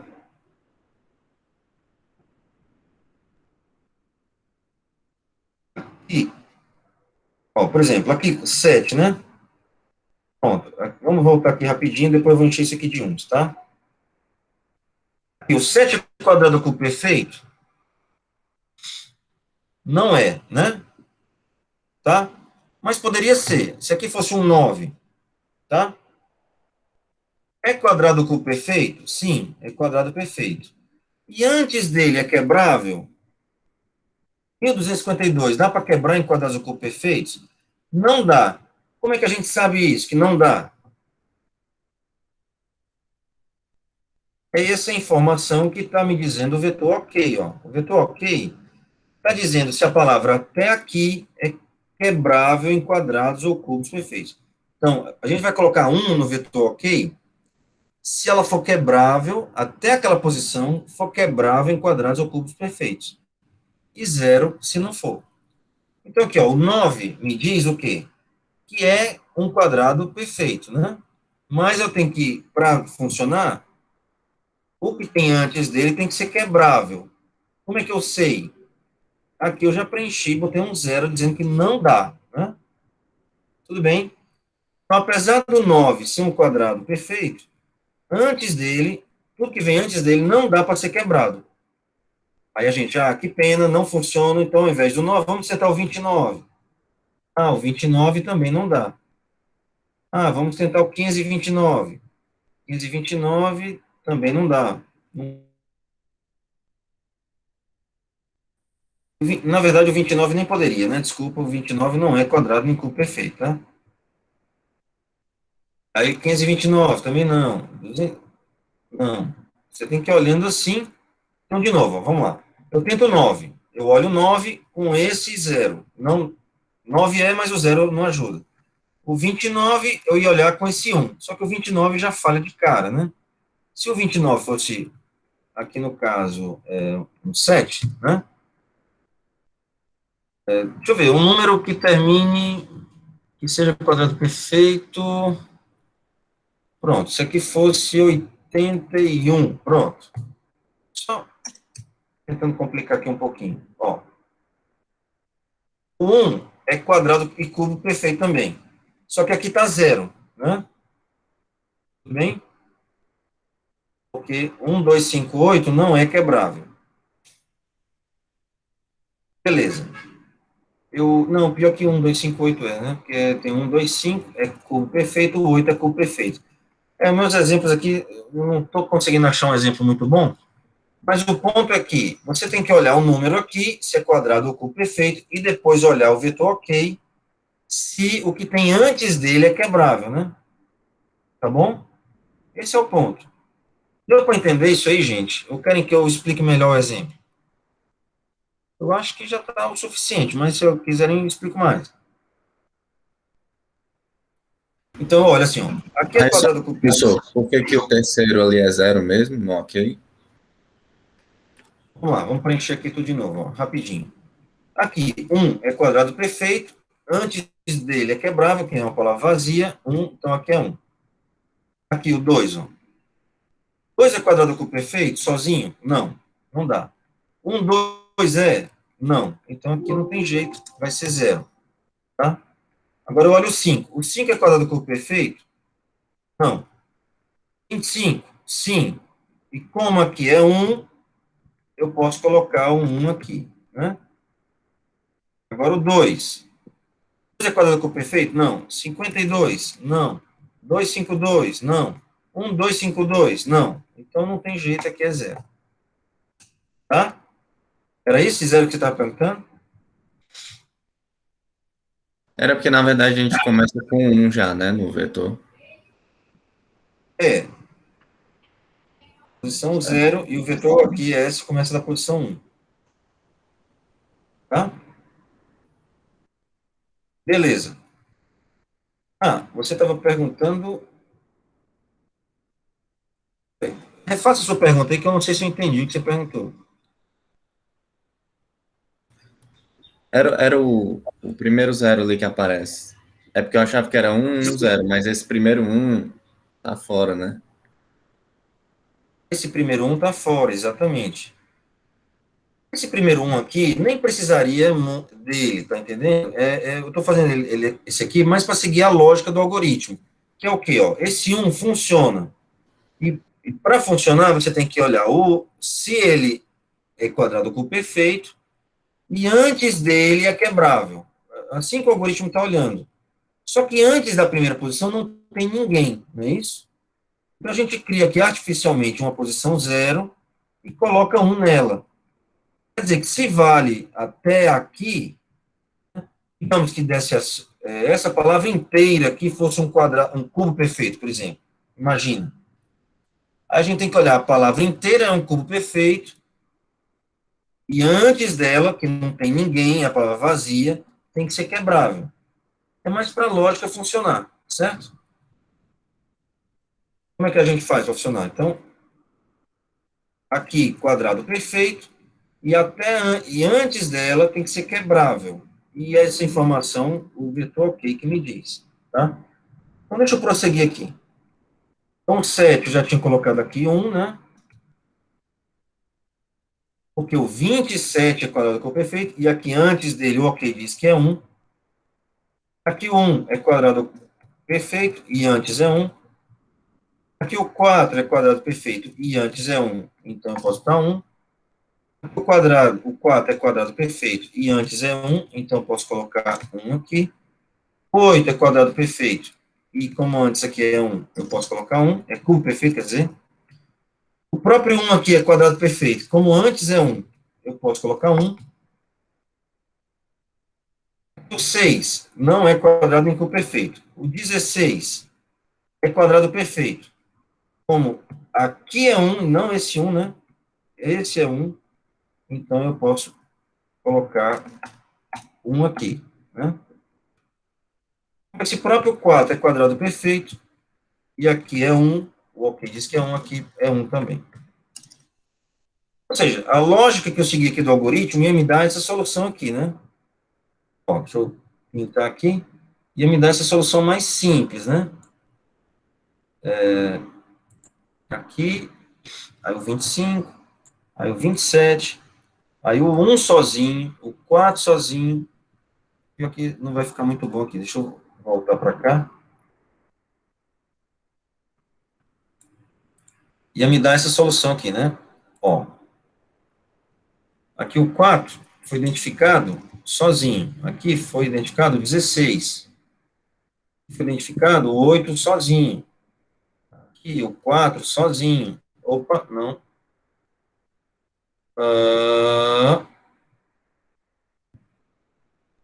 isso tá certo, esse 4 aqui tá certo, peraí só um minuto, tá certo sim, claro, o 4 sozinho, o 4 sozinho, o 1 sozinho também é, né? O 8 é para ser 0, né, professor? Por quê? Não é quadrado perfeito? Mas é cubo perfeito, pode ser quadrado ou cubo perfeito, né? Ah, tá. É verdade. Então, então essa daqui seria a partição dada por esse algoritmo que eu escolhi aqui, né? Essa ordem que eu segui.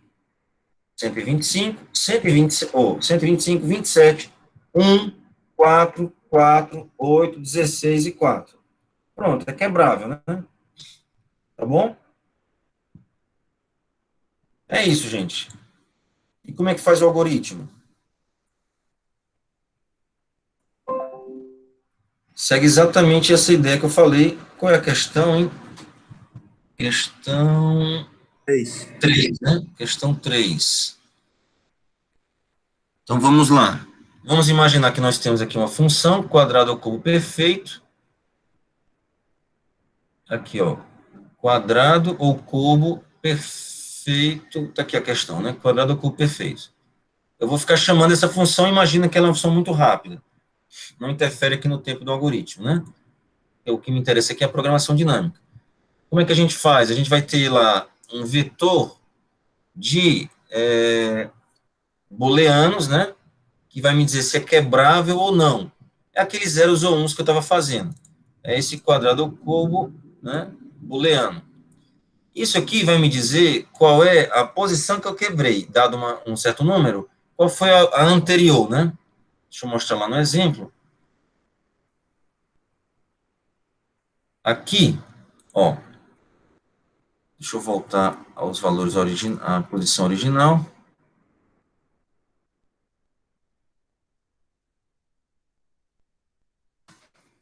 Rapidinho. Esse negrito aqui está me atrapalhando. Opa.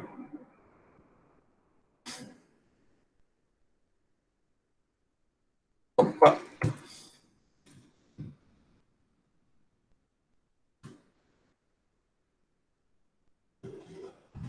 Eu mostrei para vocês como é que seria a execução do algoritmo, né? Agora, como é que eu digo como quebrar, né? Além do vetor OK que eu coloquei aqui, que lá vai ser chamado vetor QCB, né?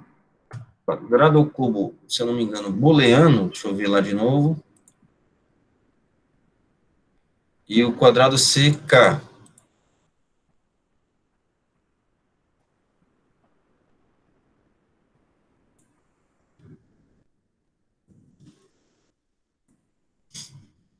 Quadrado ao cubo K.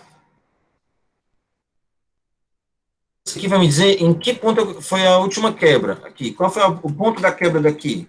O anterior, né? Esse aqui é a posição 0 mesmo. Ele é quebrável, né? Então, foi o anterior da posição 1, é a posição 0. Né? Aqui, não é quebrável. Então, aqui, se eu não me engano, a gente coloca -1 lá, né? Deixa eu só ver aqui rapidinho. A gente coloca menos 1 ou não? É isso, ó, coloca menos 1 em todas as posições que a gente não sabe, né? Tá?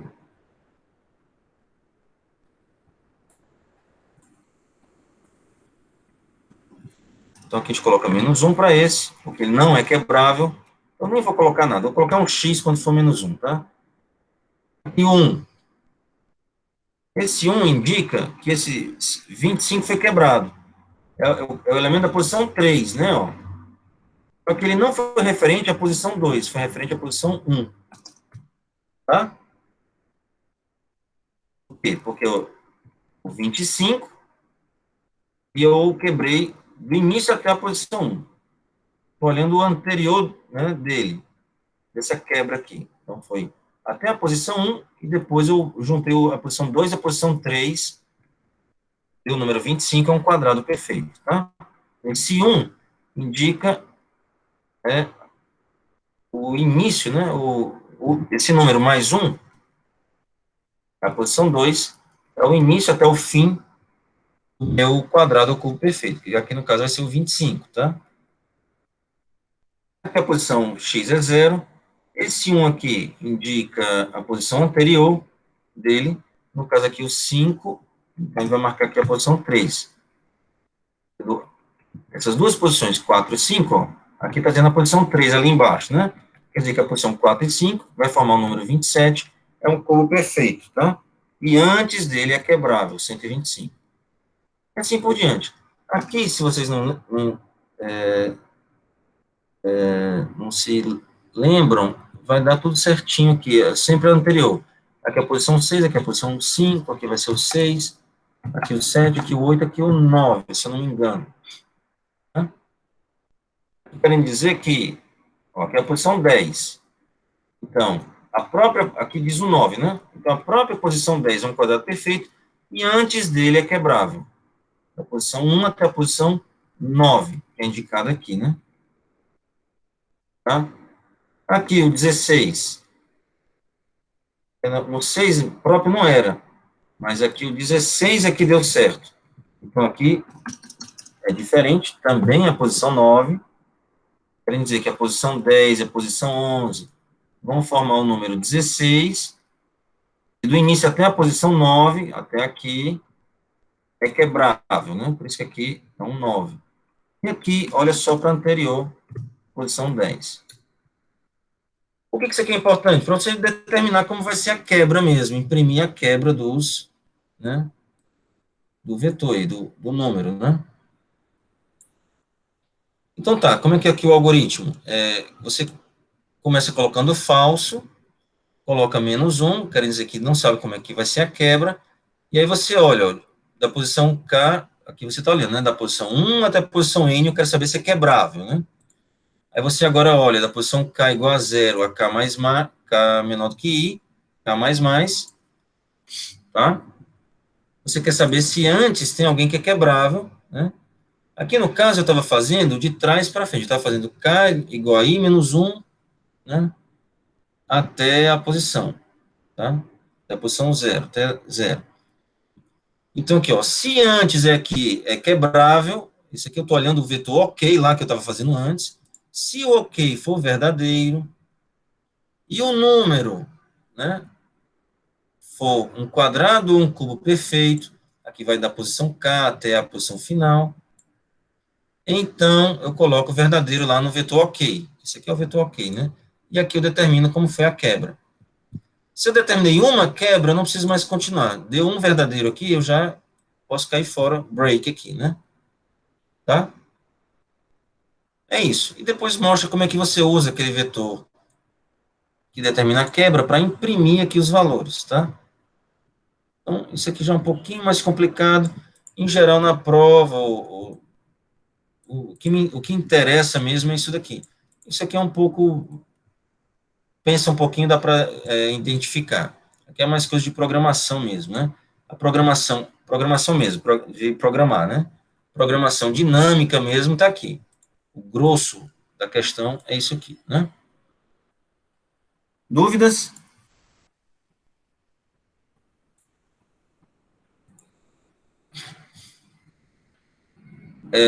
Entenderam que, imagino que o exemplo aqui foi entendido, talvez o código não muito bem, não sei. Alguma dúvida, gente?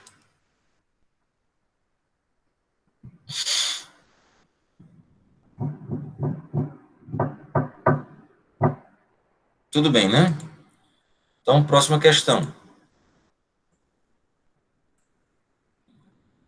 Alguém tinha pedido a questão 1 também, né? Seja P de n em n uma função definida da seguinte forma: P de 0 igual a P de 1, P de 2, P de 3, P de 4 igual a 0. Os 4 primeiros valores são 0. Os 4 não, de 0 a 4 o valor é 0. Para n igual a 5, temos essa recorrência aqui, né? Aqui arredonda para baixo, arredonda sobre 2, né? N sobre 2 arredonda para baixo mais 1, e aqui mais 2, mais n.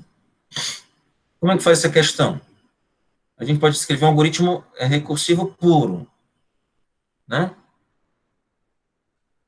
Como é que seria e qual a complexidade dele? O algoritmo recursivo puro é trivial, o algoritmo, não vou nem escrever, é só fazer uma funçãozinha que chama recursivamente esses valores e soma n no final, tá? O ponto é, qual seria o tempo de execução desse algoritmo?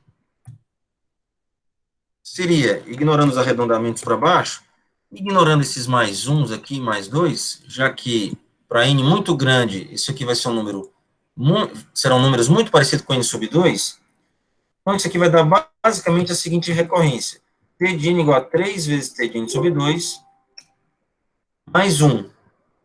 Tudo bem? Entenderam isso que eu falei? Como é que seria um algoritmo recursivo?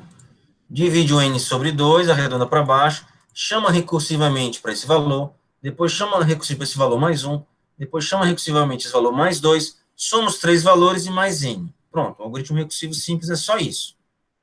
Qual seria o tempo desse algoritmo? Tem 3 chamadas recursivas com valores quase n sobre 2. Quando n é muito grande, a diferença é tão pequena que a gente aqui, para conta de complexidade, de tempo, pode assumir que é igual a n sobre 2. Tá? É uma aproximação que vai dar uma boa aproximação, tá? E esse tipo de equação a gente pode resolver usando o método mestre. Quanto é que daria aqui usando o método mestre? É o A. A igual, alguém lembra aí? 3, né? A igual a 3, B igual a 2, né? Está dividindo ali o N. E o C igual a 0, porque o C é o expoente do N. N elevado a C. Né? N elevado a 0 é 1, né? Tá? Uma Uhum. constante. Então, quem é que ganha aqui? Log de 3 na base 2 é maior do que 0, né? Então, o tempo aqui daria T de N igual a ordem de N elevado a log de 3 na base 2, né? A gente coloca assim, log de 3 na base 2, o expoente, tá?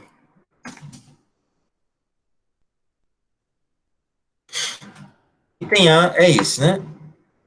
Tá. Esse algoritmo é polinomial, n elevado a log de 3 na base 2. Mas a gente podia fazer um algoritmo mais rápido, né? Como é que seria? Programação dinâmica. Para calcular o P de n, você pode ir preenchendo de baixo para cima, tá? Então, na posição 0, na posição 1, na posição 2, 3, 4, você coloca o valor 0. Na posição 5 em diante, por exemplo, se eu quisesse calcular até o 9, a posição 9 é que me interessa, né? O que seria o valor 5 aqui, gente? Hein? Quanto é o valor 5? Você soma quais valores? 2,5, arredonda para baixo, você soma esses 3 valores, né? É isso? Dá 0. Então, o próprio 5. Depois o próprio 5. E aqui, o 6, daria quanto?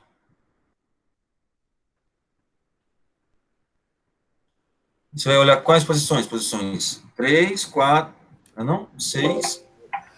Não, eu falei errado, perdão, eu tinha errado por 5, né? Não errei o valor, mas tinha errado quais números iam somar. é o 2,5, arredondando para baixo, é o 2, 3 e 4, né? Seriam essas 3 posições que dá 0 a soma, mais 5, tá? Errado. A posição 6, 3, 4 e 5.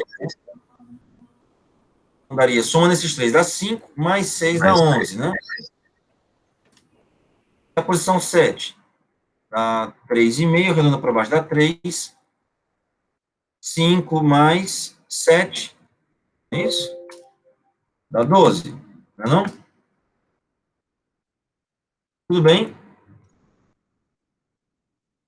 7, dividido por 2, 3,5. 3, 4 e 5, a soma aqui dá 5, mais o 7, o valor 7, né? Que tem um mais n aqui, né? Tá? Dá 12. Aqui o 8.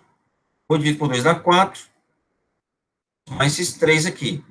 5 mais 11, 16, mais o próprio 8, 16 mais 8, 24, não é isso?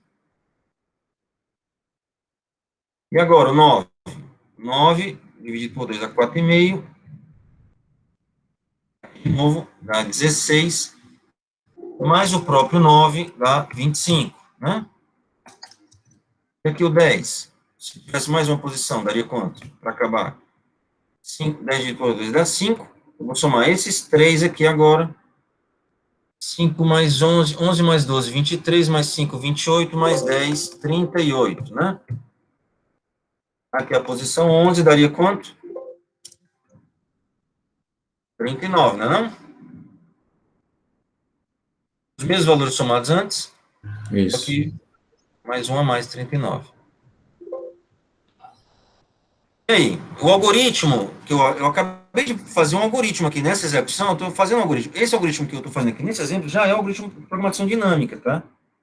A gente vai para cada posição, vendo quem eu tenho que somar, mais o próprio valor, já preencho o valor. O próximo valor aqui, ó, vai depender dos valores anteriores que foram calculados, aqui no caso, na posição 6, 7, 8, mais o 12, tá entendendo? Então, eu estou preenchendo esse vetor aqui de baixo, é a programação dinâmica. E aproveitando os valores que eu já preenchi e continuando a preencher aqui, né? Certo? Essa é a programação dinâmica, tá? Ok? Quanto tempo leva isso? Bem, para cada elemento aqui, ó, eu estou tendo que olhar 3 elementos para trás, que é bem rapidinho de olhar, mais o valor eu estou somando. Ó, quanto tempo faz isso? Para cada elemento aqui, cada posição, eu olho 3 posições para trás, que já foram calculadas, mais o valor, e coloco aqui um valor. É tempo N, concorda? Um algoritmo de programação dinâmica bem simplesinho. Vocês precisam escrever o código ou não, né?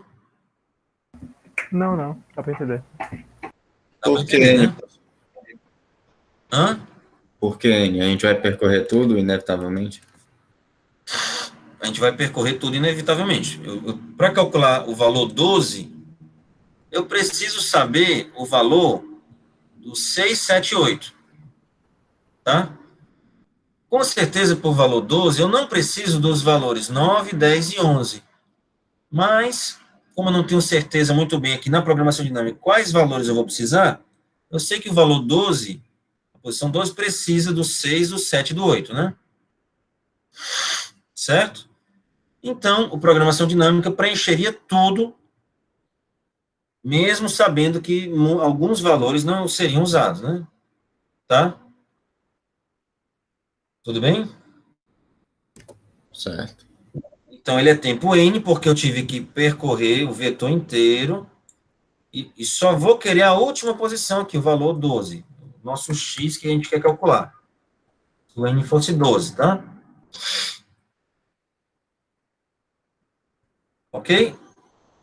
Então, para calcular o X aqui, da posição 12, eu preciso dessas 3 posições.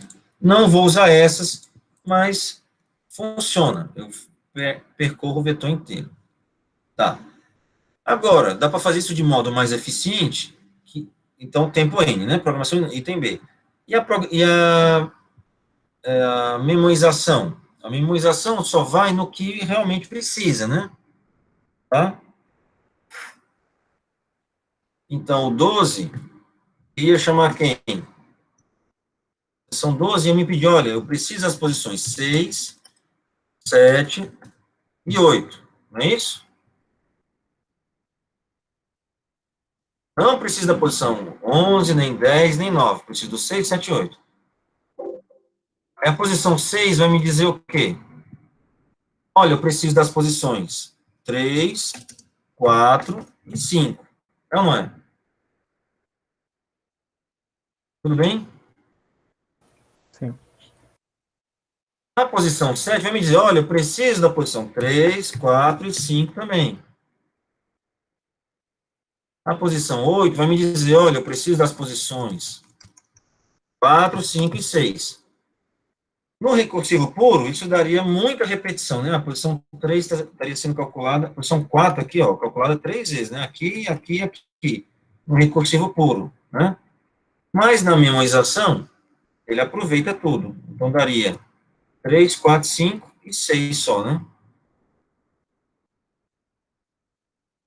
Porque está reaproveitando na memorização, né? Ok? Então, criaria o vetor e ficaria salvando esse valor da recursão no vetor, né? Exatamente. Ele diz, olha, basta 3, 4, 5, 6.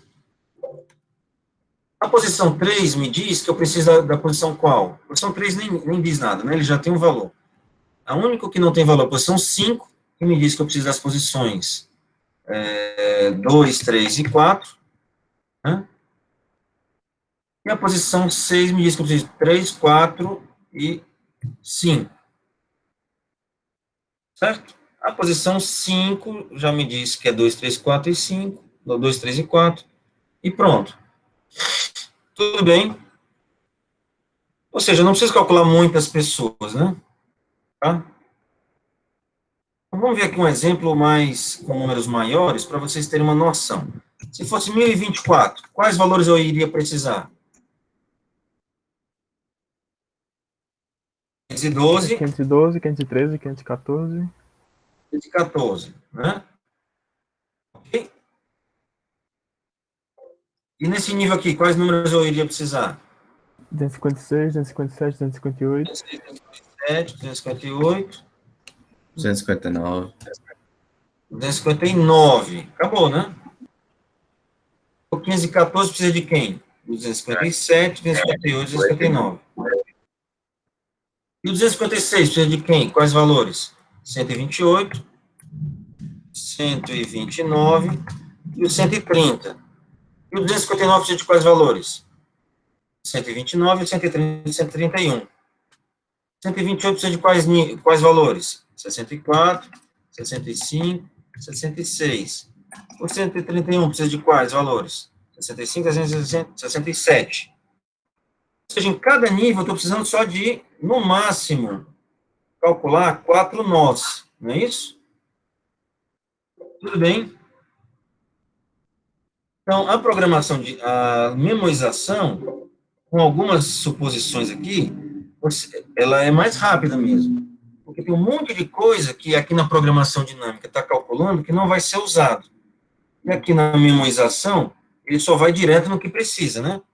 Aqui, ó, o 1024 já pula para o 512, não precisa calcular o 600, a posição 700, nem a posição 800, nem a posição 900, nem a posição 1000, ele já vai lá no 512, que é o que interessa. Entenderam isso?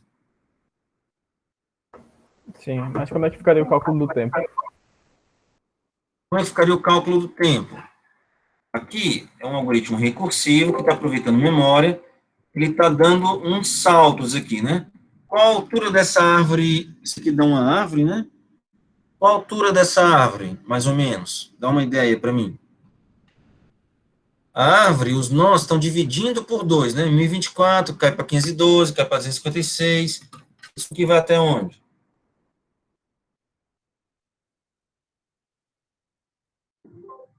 Trinta e dois, 33, 34, 35. 16, 17, 18, 19. É 8, 9, 10, 11, né? 4, 5, 6, 7. Então, não é? Aqui, 2, 3, 4, E 5 não, nem preciso de 5 também, né? O 6 precisa do 3, 4 e do 5. No último caso, o 5 precisa do 2, do 3 e do 4, tá? Esses valores. Qual a altura dessa árvore aqui, ó? Acabou a programação, a computação. 1, 2, 3, 4, 5, 6, 7, 8, 9, 10. Por que é 10? Porque é 2 elevado a 10, né? Log de N na base log de 2? n na base 2. Log de I na base 2, a altura dessa árvore, certo? Tudo bem? Essa é uma árvore, mas é uma árvore muito bem comportada, que cada nível tem, no máximo, 4 elementos. Então, eu tenho uma árvorezinha de altura log n na base 2, né? Ok? Em que eu vou calcular apenas 4 nós. Olha só, se eu vou calcular toda a minha programação aqui do MIV, eu só vou calcular esses caras aqui, ó. Quantos caras no total tem que calcular? No pior caso, 4 vezes log n na base 2, é ou não é? Sim. A altura na log de n na base 2, cada nível tem no máximo 4 elementos. Quantos valores eu preciso calcular? 4 vezes log de n na base 2, né? Ok? Então, isso é muito mais rápido do que de 1 até lá o 1024. Concordo? Só tem um pequeno detalhe aqui de programação, que é o quê? É que na memorização, você precisa indicar na posição se ele foi calculado ou não, né? Para saber se eu chamo a recursão ou não. Então, sempre na memorização, vocês devem lembrar que a gente colocava lá, deixa eu pegar aqui um exemplo qualquer, a gente colocou um valor, -1, para indicar que não foi calculado, lembram? Lembram disso? Sim, sim. Se ele fosse 0, é porque não tinha sido. Se fosse maior, já tinha sido calculado, né? Isso, isso. Então, aqui, nessa questão, a gente, de algum modo, tem que dar um jeito de preencher em todas as posições, do 0 até o 1024, indicar que não foi calculado no início. Tem que colocar isso para dizer que não foi calculado. Ou seja, se a gente fosse colocar 0 posição por posição, você já teria que percorrer o vetor inteiro de uma vez, né? Entenderam o que eu falei? Ficaria o de N, né? Pois é, Ficaria professor. o A dia. gente não fazia isso na memorização, que a gente sempre inicializava tudo com -1, por exemplo, e aí quando ia Isso, calculando, ia aumentando o valor. isso. Então você tem que colocar 0 lá em todas as posições, um por um, só para botar o 0 em cada posição, para dizer que não está calculado, isso já ou -1, né? Isso já é o que? Ordem de n, né? Já tem que percorrer o vetor inteiro, até a posição 1024, por exemplo, se o n for 1024. Só que existem, em programação, modos mais eficientes de você preencher um vetor com um valor. Dá para colocar isso na memória de uma vez, assim, tem umas funções lá do C++ e tal, você coloca tudo de uma vez lá, um main set, o malloc já preenche, aloca um vetor, e já coloca um valor padrão lá de uma vez, nas posições, certo? Então, isso é bem mais rápido que você ir colocando valor por valor, tá? E acaba sendo bem mais eficiente. Então, assumindo aqui que a gente consegue colocar de uma vez, assim, bem rápido na memória, o valor default -1 ou 0 no vetor, esse procedimento aqui é muito mais rápido. Então, aqui no que me interessa, que é daqui do algoritmo, né, esse detalhe de ter que colocar um valor -1 ou tal, não me importa tanto, porque até existem essas possibilidades de já preencher o vetor de uma vez, com esses valores de padrão, né? O que me importa aqui mesmo é a ideia desse algoritmo de memorização, que ele é muito mais rápido. Você só vai calcular mesmo 4 vezes log n na base 2 valores, tá? Então, dá um algoritmo até mais rápido do que de programação dinâmica. Isso aqui é um dos poucos casos em que a memorização é mais rápida que a programação dinâmica. Em geral, a gente viu que a programação dinâmica é mais rápida do que memorização, ou memorização é ali, mesma coisa, um pouco mais lento, né? Tá? Tudo bem? Entenderam? Sim, professor. Beleza. O que mais? Pessoal, já vai dar 10 horas. Essas questões estão resolvidas. Eu aconselho que vocês Pediram olhem uma por uma. Oi? a do palíndromo. A do palíndromo. Certo. Uma subsequência palíndroma, se ela é igual, lendo da direita para a esquerda ou lendo da esquerda para a direita. Por exemplo, A, C, G, T, blá, blá, blá, possui muitas subsequências palíndromas. Mesmo não é palíndroma, certo? Por exemplo, aqui dentro tem A, C, G, C, A e A, G, T, G, A. Mas a subsequência A, C, T, claro, não é palíndroma. Escreva um algoritmo que retorna a subsequência palíndroma de tamanho máximo. Eu acho que esses aqui são os exemplos máximos de subsequência palíndroma ali dentro, né? Tá? Como é que a gente faz? Alguém tem alguma ideia aí?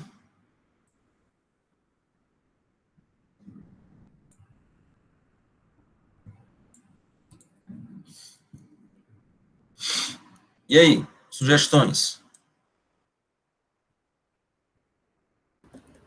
Meio que seja semelhante ao da subsequência máxima, né? Isso. Como é que é? Qual é a relação aí?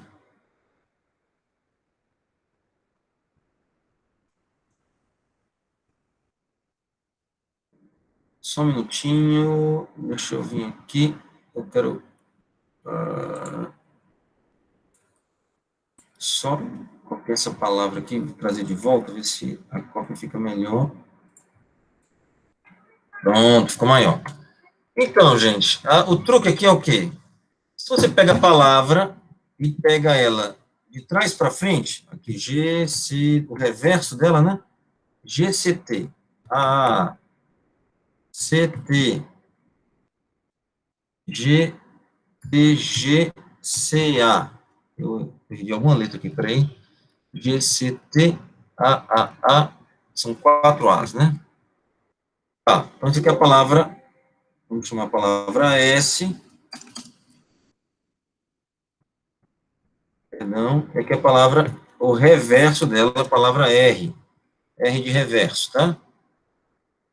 Se você olhar, o LCS dessas duas palavras vai dar o quê? O que vocês acham? Não sei, mas vamos pensar. Tem que ter vários LCS, na verdade, né? Palavras comuns nas duas, de tamanho máximo. Essas dois exemplos, ACGCA e AGTGA, são exemplos, né? Vamos ver aqui o primeiro. ACGCA. Veja, aqui temos AC, né?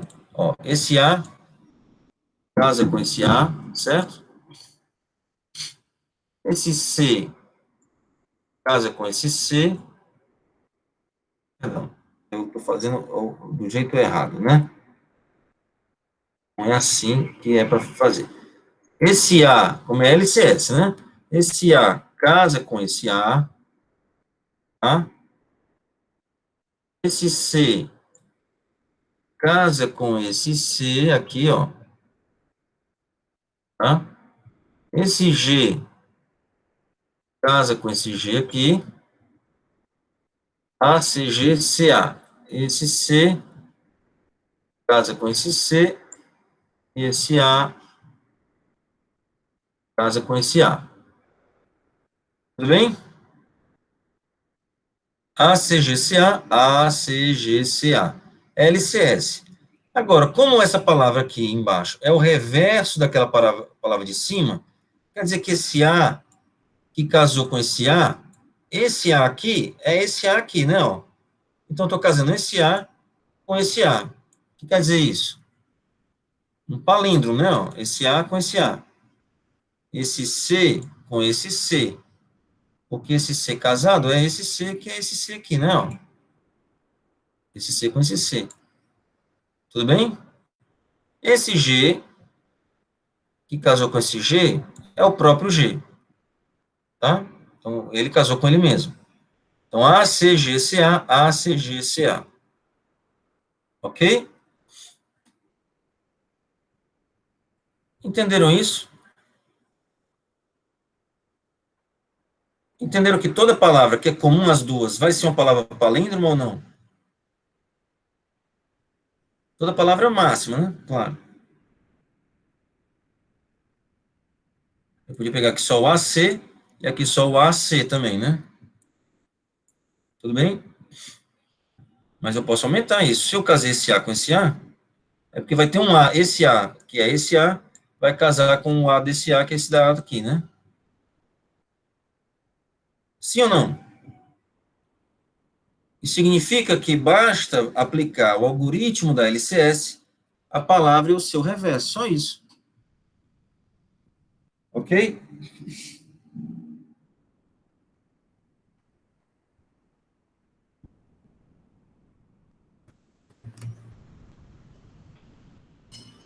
Dúvidas?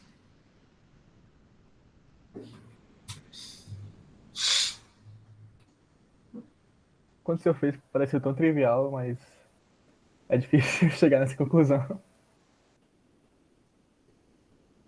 É. Uma vez vista a resposta, tudo bem. É fácil, né?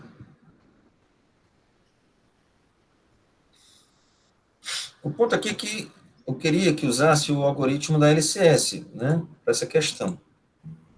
Professor, dá para fazer sem ser usando o algoritmo da LCS? Dá para fazer também.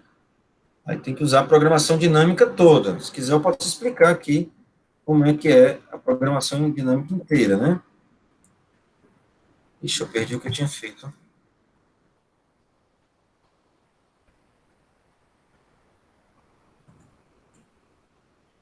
Perdi o que eu tinha escrito aqui. Mas esse é o ponto, que se eu pego a LCS da palavra e o seu reverso, eu estou casando uma letra de cima com uma letra de baixo.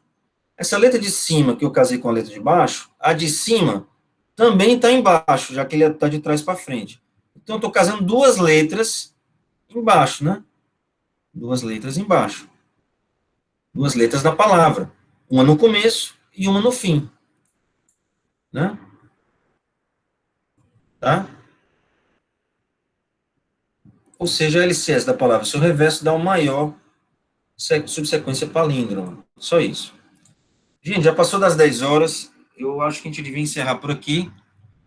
O que eu recomendo é o seguinte: deem uma olhada lá no C++. Essas questões de 1 a 6 estão resolvidas lá, tá?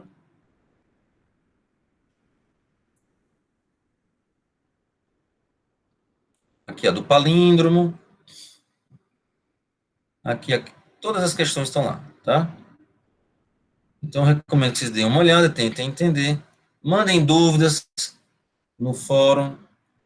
Eu vou tentar ficar alerta hoje às mensagens e responder o mais rápido possível, tá? Ok? Tudo bem. Então, Ok. vamos encerrar por aqui. Podem ir saindo. Vou parar a gravação agora.